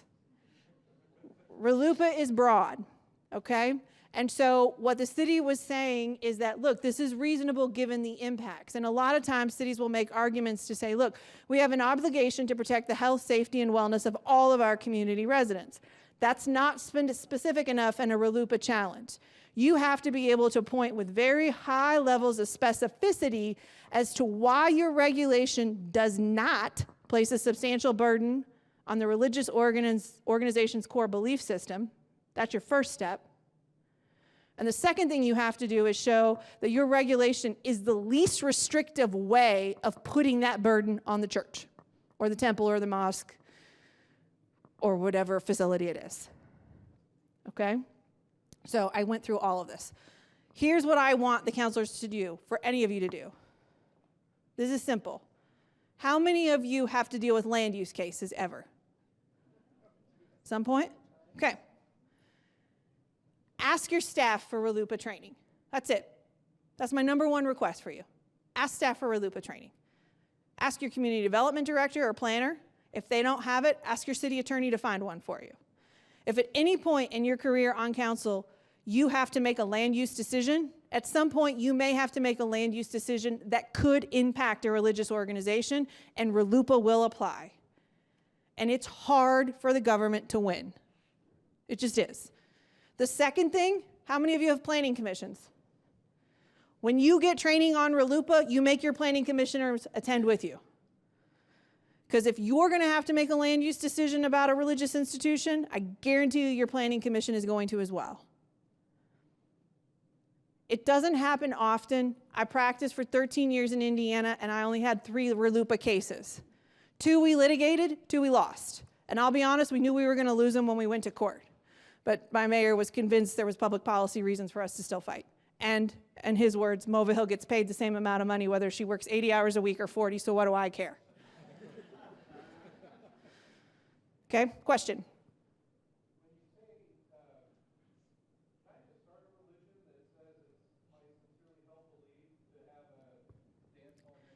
No, we're not there yet. There is some facts that go in, there is some facts building, and it has to be like a deeply core belief. And when you start getting into the court decisions, and there's, sorry, there's a dearth of RLUIPA case law, right? So this goes on for decades and years. You have, the fact pattern involved in these is pretty specific and pretty heavy. The cases that are not as successful are what I would call the emerging religions, for lack of a better word, and for those people who may not think they're actually religious beliefs like you described. But if you're talking about what I would consider to be the long-held traditional, right? So I'm the Mormon church, the Episcopal church, a Jewish temple, Islamic mosque. You've got centuries of doctrine that show that. Yes? I had a quick question. How would this impact, or could it, or do you know of any cases impact zoning? That it is directly related to zoning. It's how it's zoned. Yeah, it's directly related to how you're zoning. So zoning out something. So for example, you don't allow schools, right? So that case I told you about in Indianapolis, schools were not permitted in residential districts. Catholic Church was located in a residential district, and they were allowed to build a school, and they were allowed to build a really big school. You have a zoning district that says you can't have overnight shelters. Church owns the property, church wants to build an overnight shelter, they're going to claim RLUIPA protection. You got a church that wants to open up a thrift shop so that members, impoverished individuals can come in and get clothes, and you don't allow any type of retail establishment in this zoning district, church is going to claim RLUIPA exceptions. This directly relates, it only applies to zoning decisions, only. Yeah, I was just curious because it did come up with a piece of property when we were doing our area comprehensive plan. Uh-huh. There was some testimony, obviously, from the church. Uh-huh. I mean, the discussion came up, but we never talked about it. This. So, and you shouldn't feel bad that you didn't talk about RLUIPA. I mean, when I say this is not widely known, I think there are probably attorneys that I would consider friends that have never heard of RLUIPA, because you have to be doing land use on a regular basis to know that this exists. And you have to be doing pretty high-level land use cases, because it usually comes up with larger-scale churches doing larger-scale activities that neighborhoods and businesses adjacent don't want to see, right? Most people don't object to what I would call the traditional sanctuary, right? I'm going to have a church, we're going to have Bible study once a week, we're going to come in to temple on Saturday and worship. When you start to see RLUIPA challenges is when you do the accessory, the additional things, the schools, the feeding the hungry, the clothing the poor, all of those is when you tend to see RLUIPA challenges. But it's usually always in the zoning context. Yes?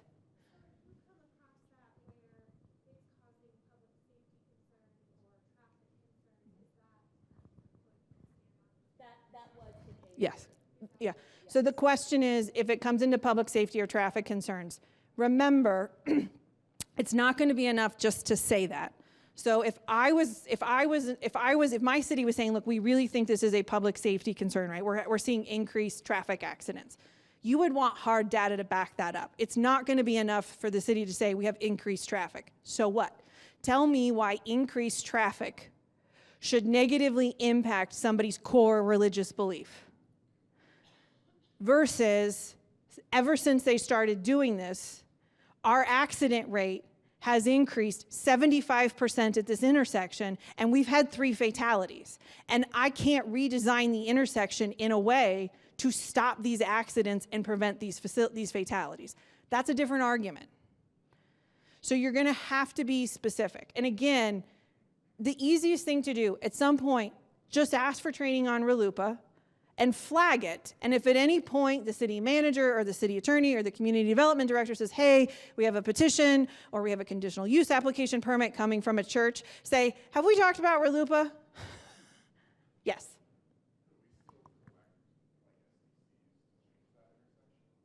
Could you, I don't know the answer to that. The question was, can you still collect SDCs to change the intersection for that? I don't know the answer. That's a great question. I mean, I think personally, I'm a former Catholic. I think it would be hard for the average Catholic church to say they couldn't pay the SDCs, but that's just me. I saw you in the back. Yeah, I'm just curious, this only applies to churches or religious organizations, but what if they partner with a private nonprofit to provide services? Would the RLUIPA law apply? So the question is, we know it applies to religious institutions. What if the religious institution is partnering with a non-secular nonprofit to do the work? I'd want to see the agreement between the two. I would want to see the particular type of services that were going to be provided, and I would want to see how it could potentially impact that religious belief. It's not enough. I don't think you get out of the analysis. You'd still want to do the analysis, for sure. I thought I saw a hand over here. Yes. One of the things that we've seen in Gold Beach are churches buying up properties whenever they become available. Mm-hmm. And this is something I guess to be aware of. You can't do anything about it, but we're like, oh, because they came in to ask us a question, and we're like, oh, you own that. We just Yeah. haven't been paying attention. Yeah, so what she's saying in Gold Beach is she's starting to see some churches purchase property, which is well within their right. But it is something to be mindful of, that if those properties are ever in line to be developed, who the property owner is and what implications that may have. I thought I saw one more hand. Did I make that up? Back there. That's not where I thought I saw it, but okay.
So I'm going to try and summarize. He said that, for those in the back who couldn't hear, local governments are being asked to do a lot more and provide more.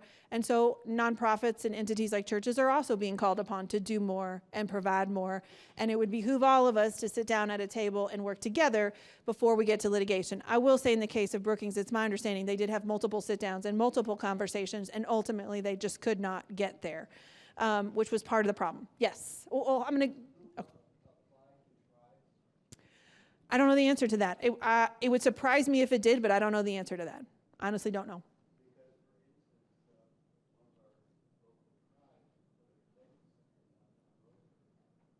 So the question is, does RLUIPA apply to tribes because the tribe put something downtown?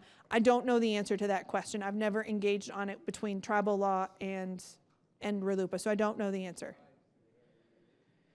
Yes, I don't know the answer. It's a great question. I don't know that answer specifically. Any final questions on this one before? Oh, yes. Oh, I thought you were holding your hand up for him. Sorry. One of the issues in Brookings is that churches and religious organizations were outright permitted uses in all zones. And wouldn't that be one of the solutions possible to update the zoning code to allow outright religious organizations and churches only in certain zones? So the question is one of the problems is that if churches are allowed in all zones, could it be possible to fix it by excluding them from some? Is that what you're asking me? I would say making it outright permitted in some. Oh, Yeah, I think you could say, look, all church use is permitted in every zoning district.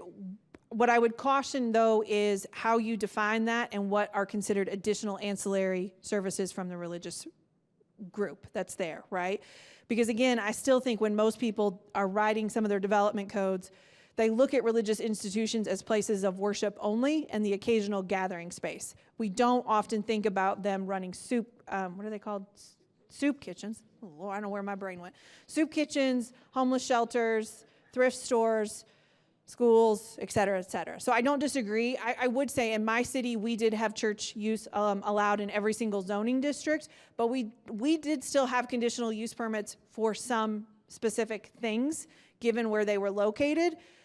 But when we had those conversations where if I had a church come in who wanted to do something that would have triggered a conditional use permit, you can bet your bottom dollar we had long conversations internally and externally with those partners and with those neighborhoods before we made any decision about whether or not we were going to actually A, require the conditional use permit, and B, if we did need to require the conditional use permit, what that process was going to look like, because it is pretty complicated pretty quick. Okay, I'm going to move on and let Jamie go to Miller v. Heimler. Yeah, First Amendment stuff. Yay. Yay.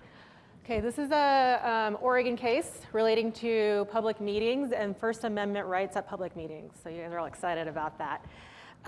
This case had to do with a special district. A 911 special district banned a city council member from attending meetings in person. And they required him to attend virtually, alleging his past behavior as threatening towards employees. My understanding is that that council member was like a council liaison to that 911 district. And his behavior, I think, objectively would not have been acceptable. The 911 district's position was that in-person meeting attendance during a public meeting is not required by the Constitution. They're not wrong. And they could prospectively ban if a virtual option is allowed. The councilors' argument was that in-person attendance is protected by the First Amendment and you cannot prospectively ban somebody. So what did the court do? So the court decided that in-person attendance at a government's public meeting is protected as First Amendment expressive speech. So what do they mean by that? So is speech more than just the words that come out of your mouth? Yes, it can be body language, right? It can be your reactions to things. So that is what the banned counselor stated. He's saying, you're taking away my expression by not allowing those visual cues to be shown in public. The court also stated that you cannot prospectively ban somebody from past behavior. And that is something I was not surprised by that finding, because as we've been teaching for years and that we all know is that you have a very big First Amendment right to be in the room, right? And so unless it's a known public safety threat, just because you've acted poorly in the past and have a pattern of acting poorly in the past does not mean that that is a reason to be excluded in the future. So what does that mean for you? So double check your rules of procedure, right? Going back to earlier this morning, we talked about some First Amendment protections. Okay, look at what those say. Make sure they don't violate all the speech protections, verbal and expressive. Again, troubleshoot your concerns with your city attorney and CIS. And then if you have safety concerns, so do you guys have folks that attend your meetings that have, are poorly behaved? I'm seeing a lot of head nods. Yeah, it happens, right? And there's probably a spectrum of behavior, right? There's probably annoying behavior, and there probably actually are times where you probably feel threatened, right? There can be some maybe very expressive people sometimes. So if there is a situation where you feel like, okay, frequent flyer number 2, we really do have a concern that he is a public safety threat, talk with your law enforcement folks and loop in your city attorney about measures to prevent that and maybe see if an alternative is there. But be careful, because what we're learning is that even if you say, okay, we'll allow you to participate via Zoom, that might not be enough. Okay, that was a super quick overview of that case, but questions on that?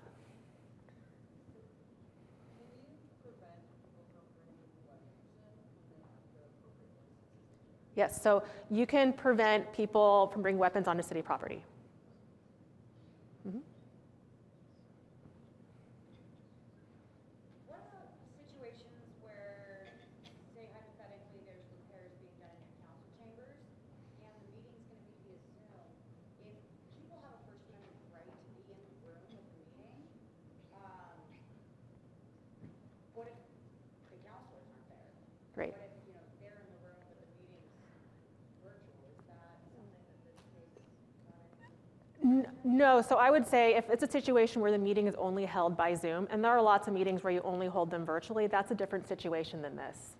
Yeah, because either you don't have the ability to hold it in person, or it's a different circumstance there. So that is slightly different. Yeah. Did I see any other? Oh, back there. What if hypothetically there was a restraining order in place? Would that ban the person? It depends. That's where you're going to talk to your city attorney about the parameters of that restraining order, all that fun stuff. And it was hypothetical. Yeah, of course. I really actually do appreciate the use of the hypotheticals. Of course not. So on your slide, it said, one of the comments was that past behaviors don't count, but what about current behaviors? If someone is in the room with you and they're making a public comment and they're, making threats or just saying really horrible things, are you allowed to stop that person? Are you allowed to tell them to leave? Are you allowed to do anything? So it depends. So again, we go back to the hate speech. We'll go with that one. Again, hate speech is First Amendment speech.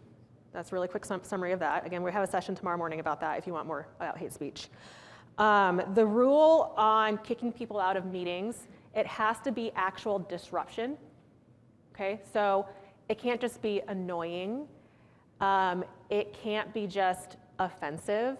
It actually has to be an actual public safety threat, right? If someone says, and sorry, I'm not trying to trigger anybody, but if someone says, I have a bomb strapped to me and I'm gonna blow up the building right now, okay, that's probably a legitimate, immediate public safety threat. And I would say, yeah, well, not only are we kicking that person out, we're all leaving the building, but it has to be a really extreme example. And that's why I'm saying that, is because it's very rare that it's gonna probably arise to that occasion. There is case law out there that somebody stood in the back of the room quietly holding out the Nazi salute. Very offensive. I think everybody agrees that. The court even agreed that it was offensive, but they were not interrupting the meeting. They were not disturbing the ability of the council to do the city's work. Okay, so you have to be careful. When somebody speaking over top and shouting, that's regarded as disruptive if it happens off the room? Right, so at times, let's say, okay, you have the 3-minute public comment speech. The person refuses to leave, to stop talking. Yeah, at a certain point, that's preventing the meeting from continuing and the business from happening. Or you have a contentious topic that the council's talking and someone repeatedly is shouting and then you can't hear what the council is saying. Yeah, those are situations where you're getting there. What I actually recommend is, instead of kicking the person out, is just recessing the meeting and taking a break. Right. Right, yeah.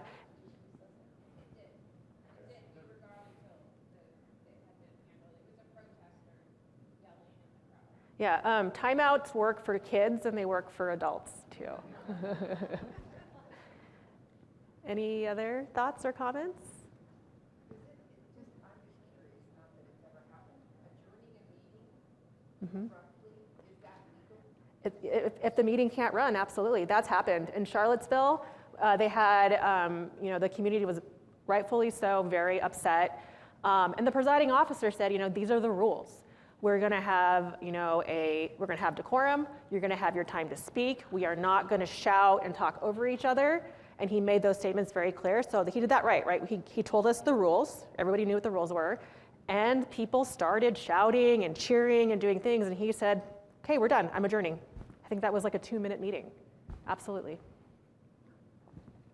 So we've had the problem in our human rights committee, where there was a lot of flag holding and language and disruptive behavior that followed into and disrupting speakers that followed into the council at further meetings.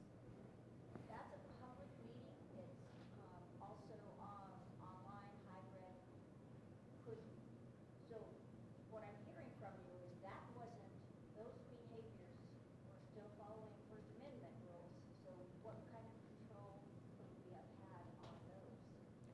If it actually disrupts the meeting, then you could ask them to leave. What happened in that situation? I'm actually curious. They continued, but we had a backlash from other members of the community and tried to figure out how to manage that by having a review of all of the meetings and see if there was any legal things that we needed to work out.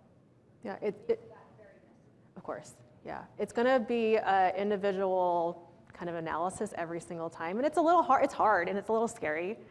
But yeah, I would say if it actually prevented the commission from having their discussions and hearing each other and holding the meeting, then I think adjourning the meeting would have been appropriate, or asking the people to leave. Just clarity on disruption. Disruption has to mean that the meeting can't proceed, not that it's upsetting. Exactly. So the question was just clarifying disruption means it actually means you cannot proceed versus upsetting. Absolutely. It has to be you cannot continue the business, or you're preventing someone from doing their job. We've done a lot of work around de-escalating and confronting people. So some people are just coming to be disruptive, and that's not what I'm talking about. But most people we have encountered really do have an unmet need that can be found and focused on, even if they're shouting. And so to address that and to de-escalate. And the councilors all have a lot of power to do that work from the dais. And we study nonviolent communication, which is great mediation material that's accessible online for free. And just saying a couple of statements can really tone down someone. Yeah. To let them know you're hearing and you're going to somehow address what they're talking about. Yeah, I think a lot of times people just want to be heard. They just want to be heard, to get it out. Okay. Oh, one more, last one. I don't know if this is helpful or not. Sometimes if we know that there's going to be a disruptive commenter or whatever, we will adjust the agenda ahead of time to take care of, sometimes we were reading off a name of, the students that get honor roll or something. We'll adjust that, we'll move that forward, have that, excuse, the children so they can go home and do their homework or whatever, and then have the public comment, right? Knowing that, you know what, we don't want, we want to hear them, but there's a chance that this might get a little bit more excited than we want it to. So feel free to adjust your agenda if you feel like, well, this could go either way. Yeah, the comment was put public comment at the very end, and that's absolutely a great tool to use. And also, there's nothing stopping the council at whatever time getting up and walking out of the room. So, all right, great stories. Thanks, Jamie. Okay, so we've got 3 cases left, and we have a little less than 30 minutes. So we're going to try to maybe save some of these questions for if you have them later, find us afterwards, but I want to make sure we get through the last 3 cases. So NRA versus, I'm going to guess on this last name, Vuyo. It's a First Amendment case. I'm going to be honest right now. If any of you behave the way the person in this case behaved, you should probably not hold elected office. I also don't think any of you actually have the power to behave this way, but just in case, we're going to throw it in. Okay, so in New York City, they have a Department of Financial Services, and the Department of Financial Services works with insurance entities. And they got directives from the higher-ups that the city of New York did not support the NRA, the National Rifle Association. Okay? And so the director or assistant director of the New York Department of Financial Services threatened to investigate and penalize any insurance entity that continued to do business with the NRA. Good. I heard that makes me feel so much better about all of you in this room. So New York took the position that they were exercising their city's First Amendment free speech rights and saying they would no longer do business with insurance entities that did business with the NRA, essentially saying we're going to investigate you if you do it. Governmental entities have your own First Amendment rights, right? You have a right as a governmental entity to say what you want. You have First Amendment protections there. So that's what New York said. We're just exercising our own First Amendment rights. The NRA's position was, no, you're not. You're coercing other entities with threats of punishment if those entities use their First Amendment rights to talk to and do business with the NRA. Any guesses on who won? The NRA one. And what the court said is that government officials cannot use the power of the government to punish or suppress disfavored expression. The city of New York was free to badmouth the NRA all they wanted. They were not allowed to use a First Amendment argument to say that they could threaten other entities to not do business with the NRA. You basically can't coerce people. Now, my guess is if you're all counselors in this room, maybe a mayor or two snuck in or a city manager. I know there's at least one city attorney who snuck in the back, which is fine, although he may have left. No, he's back there, he's standing now. You probably have absolutely no power to make these threats. And what was important, quite frankly, with this case is that the position of the person who made these threats. So she was the assistant director. So somebody who clearly has power to tell staff, go investigate those people because I think they're doing business with the NRA. You probably don't have that power unless your charter looks completely different than any charter I've ever seen in this state. But it is simply a good reminder that you don't want to essentially abuse your power. So what are you supposed to do? This sounds simple. Please don't threaten people.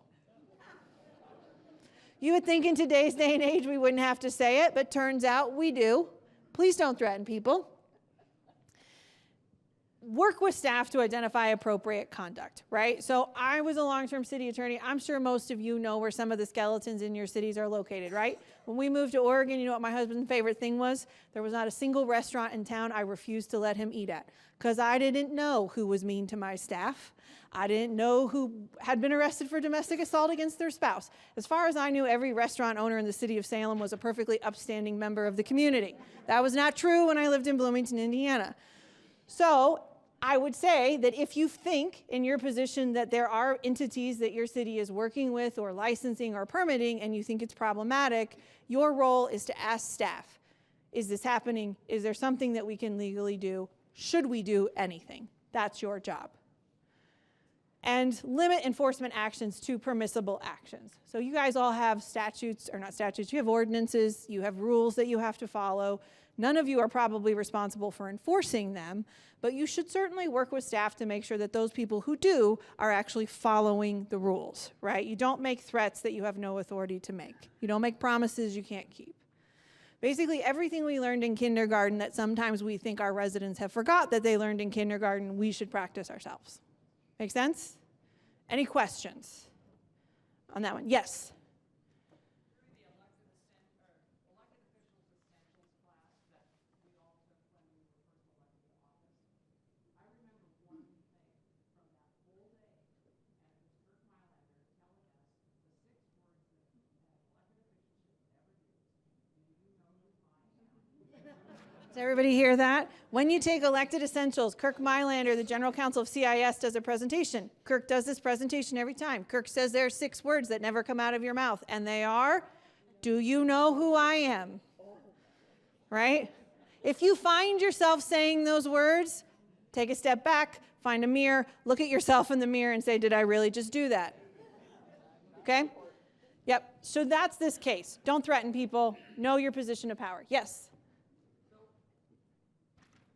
As we all know, not all the ordinances and laws are evenly enforced all the time.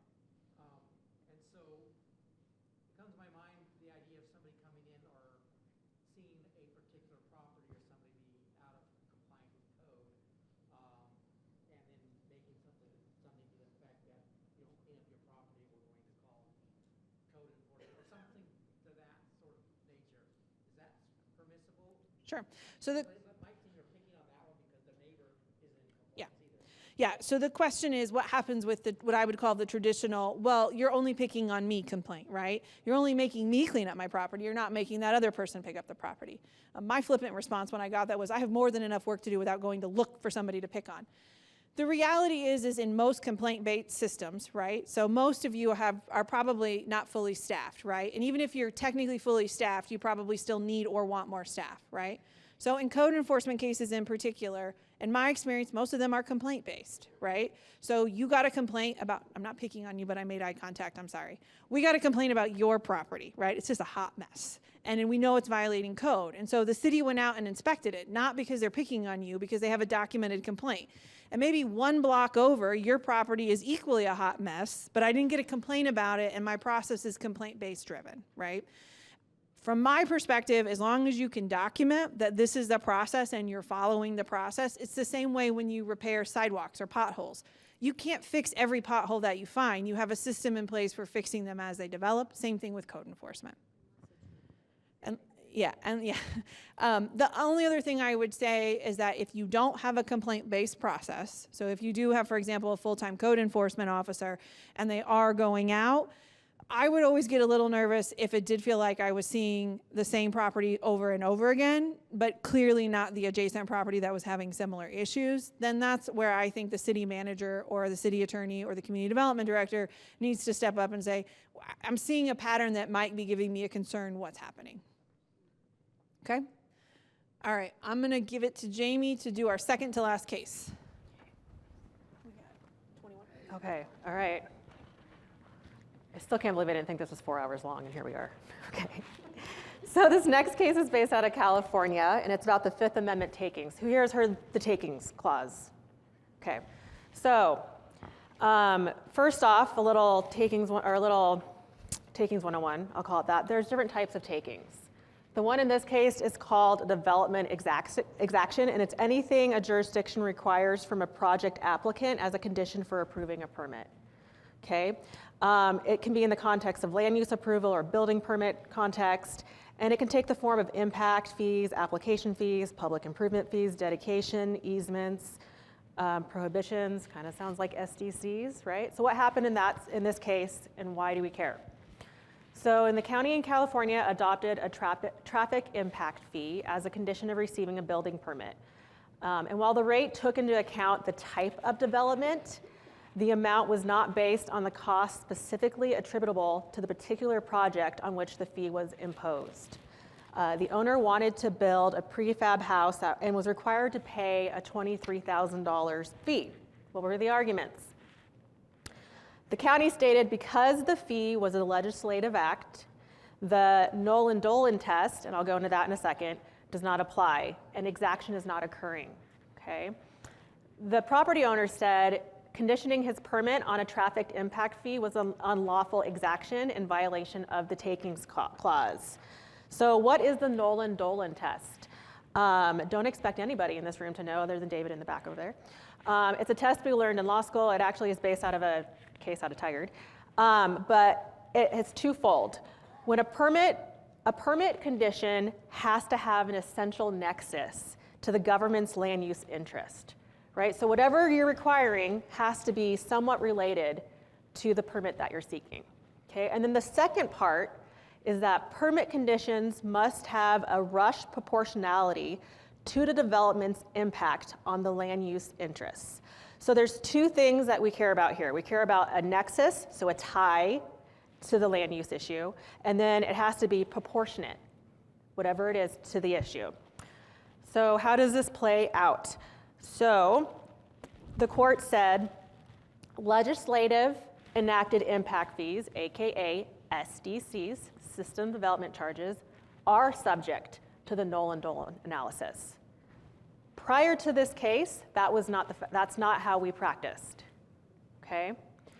The court did not decide that legislatively enacted impact fees are unconstitutional. You can still have your fees, okay? SDCs can still happen, thank goodness. But it did not address whether impact fees are imposed generally on a class of properties violate Nolan or Dolan. So what do we need to do? Again, Nolan-Dolan test. Whenever you have an impact fee or an SDC, you have to ask yourself, does the condition or fee have an essential nexus to the government's land use interest? Okay, if you're gonna impose a fee, say a sewer development fee, does that fee apply to something that's gonna impact sewer development or sewer use? Okay, that's gonna be a question you have to answer. Step two Does the conditioner fee have a rough proportionality to the development's impact on the land use interest? Okay, does the amount of the fee, does it matter how many bathrooms you have in the house? Okay, is your fee based on that? Is the fee the same whether or not it's a 1-bedroom apartment versus a 400-bedroom duplex or apartment? Right?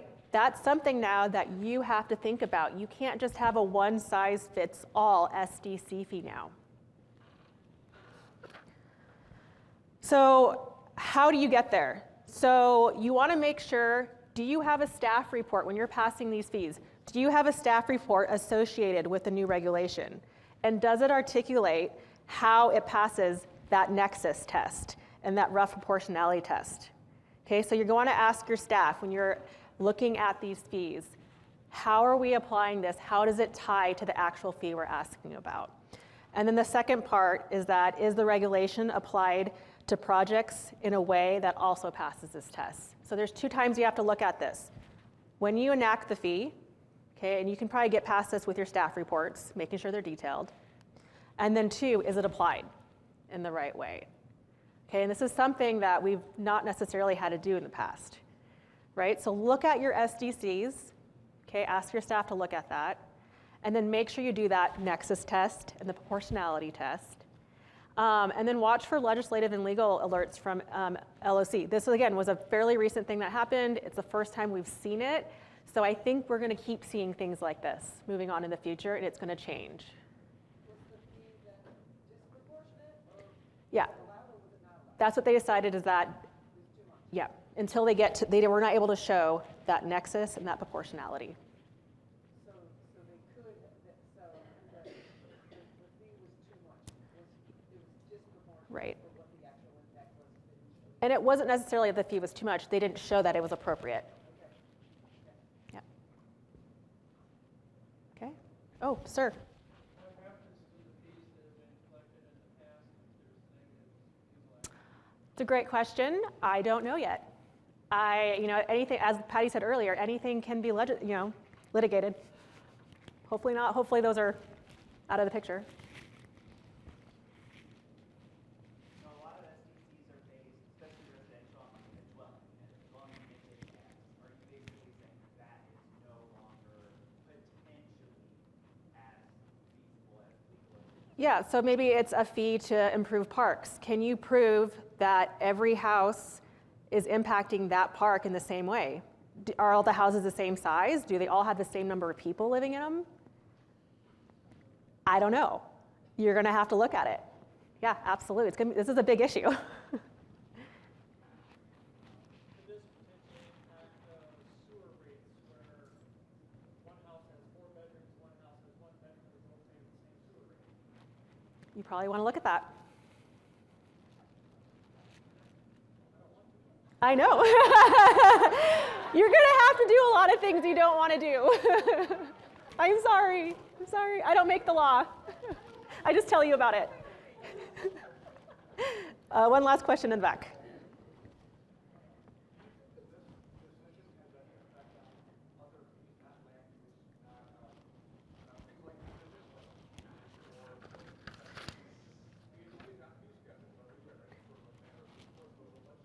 So the case did not impact fee schedules. Yeah, so we're not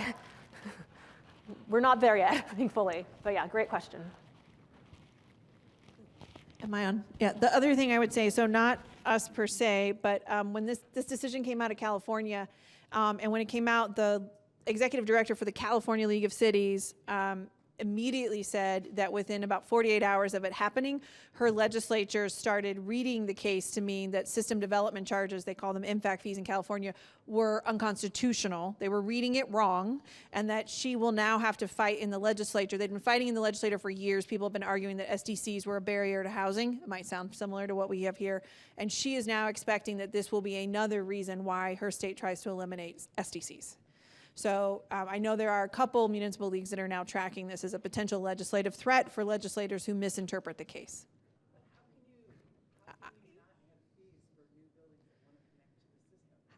How can you not have fees for new building that want to connect? I'm on your side. Yeah, I don't hear you, but I want to move on because this next case is the last case and you will have lots of questions, okay? I promise. So this case is called Linked v. Freed. It is a First Amendment case. It deals with public officials' use of social media. How many of you use social media? Okay. How many of you have a personal account and a public account? How many of you just have one? Regardless of one or two, how many of you use your private account to do anything city related? Okay, I think some of you do and you don't know it yet. Can I get a clarification? I assume the same things are going to hold true for emails. No, this is social media only. Okay. This is social media only. Okay. So the facts of this case, this is a city manager who had a personal Facebook page. And on his personal Facebook page, and he posted pictures of like his kids and his holidays, it was his personal page. But he posted information that also dealt with his job at the city. So some of it was about a city council meeting. Sometimes it was just resharing. The intersection at 3rd and Mission will be closed tomorrow for construction. He did that on there as well. A resident posted comments that were negative about the city on it, because, you know, your residents always have kind things to say about you. And the manager deleted those posts. And after several posts being made that were negative, the manager ultimately blocked this community member from accessing and seeing his Facebook page. Okay? The resident filed suit and said that the city manager's page was not a personal page, that the city manager's social media page was a public forum because the city manager was in a position to talk about the city's work and he posted information about the city on that page. Therefore, making the city manager's page, what we call in the legal world, a public forum. And when the manager deleted his comments and blocked him from it, he violated that resident's First Amendment rights. The city manager said, this is my personal page. It says personal page. This is my personal page. And I may occasionally share something about the city, but this is my personal page. And because it's my personal page, nobody has a right to put whatever they want on it, and nobody has a First Amendment right to that. Who won? Sort of won. Yep, sort of. So here's why. The court did not decide the merits. Okay, so they did this annoying thing where you can tell from the opinion they've already made up their mind, but they're not going to tell you what their mind is, and they're going to kick it back to the lower court. But what the court does say is that speech is attributed to the government if the official possessed actual authority to speak on the state's behalf. Does a city manager possess authority to speak on city business? Yes. Problem. Do you have authority to speak about city business? Probably. So, did the city manager, if the city manager has authority to speak on behalf of the city, and he posts on if he posts on that personal page, the intersection at 3rd and Mission will be closed for a week due to construction. Is he exercising his authority as a city manager when he says that? Potentially. It's a question of fact. He can certainly speak about city business. It's arguably telling the community that this street's going to be closed. And if I'm a resident who doesn't think that we need to put another roundabout in this freaking community because I hate them and I can't understand the fact that they're yields and not four-way stops. Sorry, I'm a big fan of roundabouts and frustrating me people who don't know how to use them. Maybe that's there, right? And so what the court has ultimately said, I can't read my notes because I don't have my glasses on.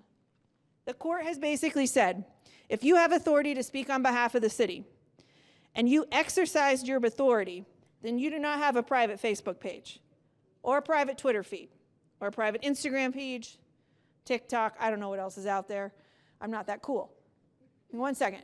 So my question to all of you who said you don't post city business on your private page, are you still sure that that is true? Have you ever shared information about a city picnic, a city cleanup day, a street closure, reposted your council packet, didn't comment on it, just reposted your council packet. Election day is November 5th. See, when you don't run for office, it's not as important to you. Election day is November 5th. Make sure you're registered. Election day is November 5th. Voters' ballots are in the mail. Have you ever done any of that on your private page? You put it on your business page. So I see questions. I'm going to get to them, I promise. What I want to tell you is what's important with this court is that the look and function of the page is not what matters. It doesn't matter if you say Mayor Ed Fitch's city Facebook page versus Ed Fitch's personal Facebook page. They don't care how you name it. They care how you use it. Okay? If what you are commenting on is not within your purview and you have no authority to speak, go for it. Okay? So if you are a city council member and you're not a county commissioner and you're resharing information about a county cleanup day and you have absolutely no authority to speak on behalf of Tillamook County, you're probably fine. But if you work for the city of Tillamook and you are commenting about the city of Tillamook's cleanup day, you may have a problem. Okay?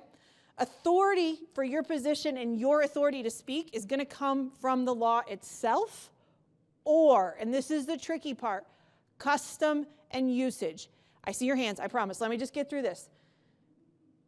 This is going to be the tricky part for counselors. My guess is that most of you, if I was going to read your charters and your council rules of procedure, thinking all the way back to earlier this morning, there's probably some provision that talks about when you have the authority to actually speak on behalf of your city. Because a lot of times it's limited to the mayor or the city manager. It's not always given to the counselor in written law. The problem with this court decision is it also talks about custom and usage. And if you are somebody who through custom and usage, your community residents and yourself and your council in your city give you authority to speak on behalf of your city, we may have a problem.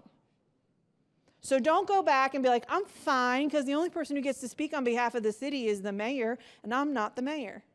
If through custom and usage you are regularly speaking with authority on behalf of the city, you may have a problem. Your authority to speak does not have to give you authority to speak on social media. It's a broad-based authority. So don't think that because your rules or your custom and usage limit your authority to speak at a lectern at the LOC conference or to the newspaper. It doesn't say anything about Twitter, so I can get, they don't even call it Twitter anymore, X. Sorry, I don't do social media at all. That doesn't matter. That's what the court is saying, okay? So I've got tips next, but I know there were questions, so I'm going to go back. I know there was lots of questions. So over here, I saw you first. What if you were totally disabled comments for everybody? Does that change it so that you're not specifically cutting out the negatives? You're just saying, here's a community event that's happening. But I know that. Yeah. So you don't have to allow comments. If you don't allow anybody to have comments, that's fine, but don't block anybody either. So the person who comes to your city council meeting and annihilates you week after week with nothing but negative comments and then asks to follow you, if you use that page to do any type of city business, don't block them. Anybody? Yes. So you've said you might have a problem. Yep. Is the problem if you block or delete? If you never block or delete anything, is there some other problem? Maybe. So, because the law is never simple. You don't have a problem under this case, okay? So this is only about your First Amendment rights, free speech rights. There is an emerging thing. Again, go to Elected Essentials, sign up. I think we have information to ask LC both. There is some concern that social media pages by public officials could also be subject to public records requests. So you could have a separate issue that you need to be mindful of. But generally speaking, from this case's perspective, if you don't block anybody and you don't have comments, do what you want. I think back here first and then I come to you, okay? Just to clarify, if we share a post that the city is to a community group, then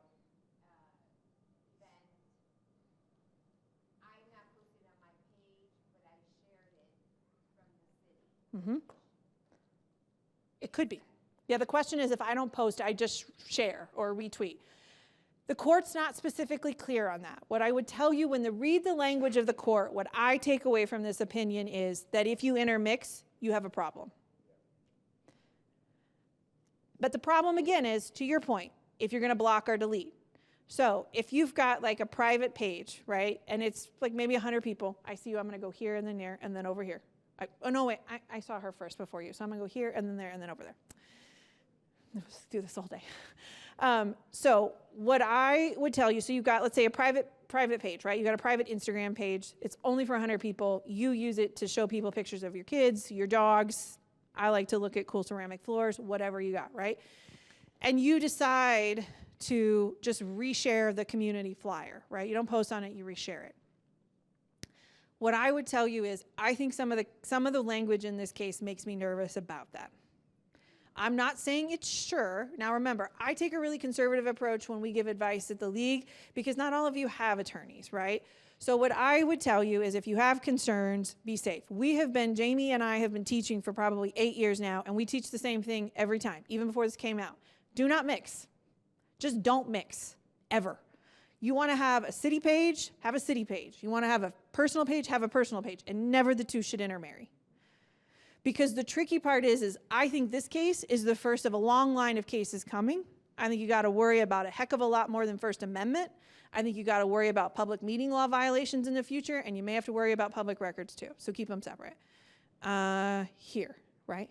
How much of this is retroactive? Yep. It's a fair question. How much of this is retroactive? I don't know. If it were me and I had somebody blocked, I'd unblock them. And I would pivot to having separate. I cannot give you legal advice. I know you can't. But yes, you can talk with me privately. But I'm not giving you legal advice. In the back.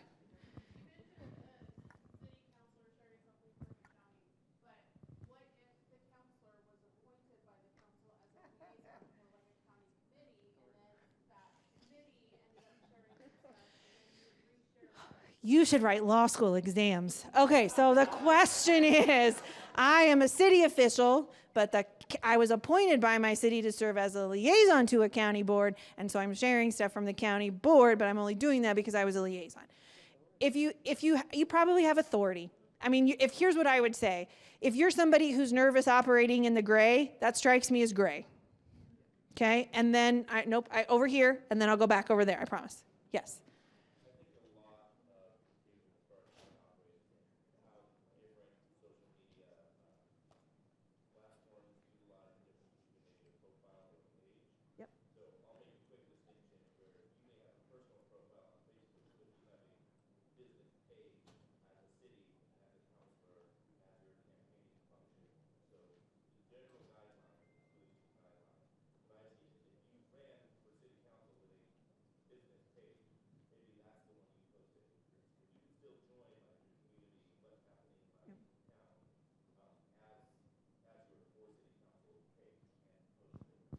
Yes. And if everybody heard him, just make sure, ultimately the advice is keep it separate. I'm going to have one last question, and then we are going to have to wrap so y'all don't miss your lunch.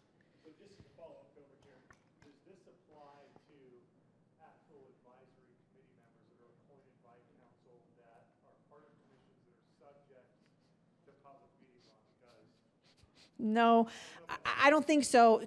So the question is, does this apply to advisory committee members who are appointed by council?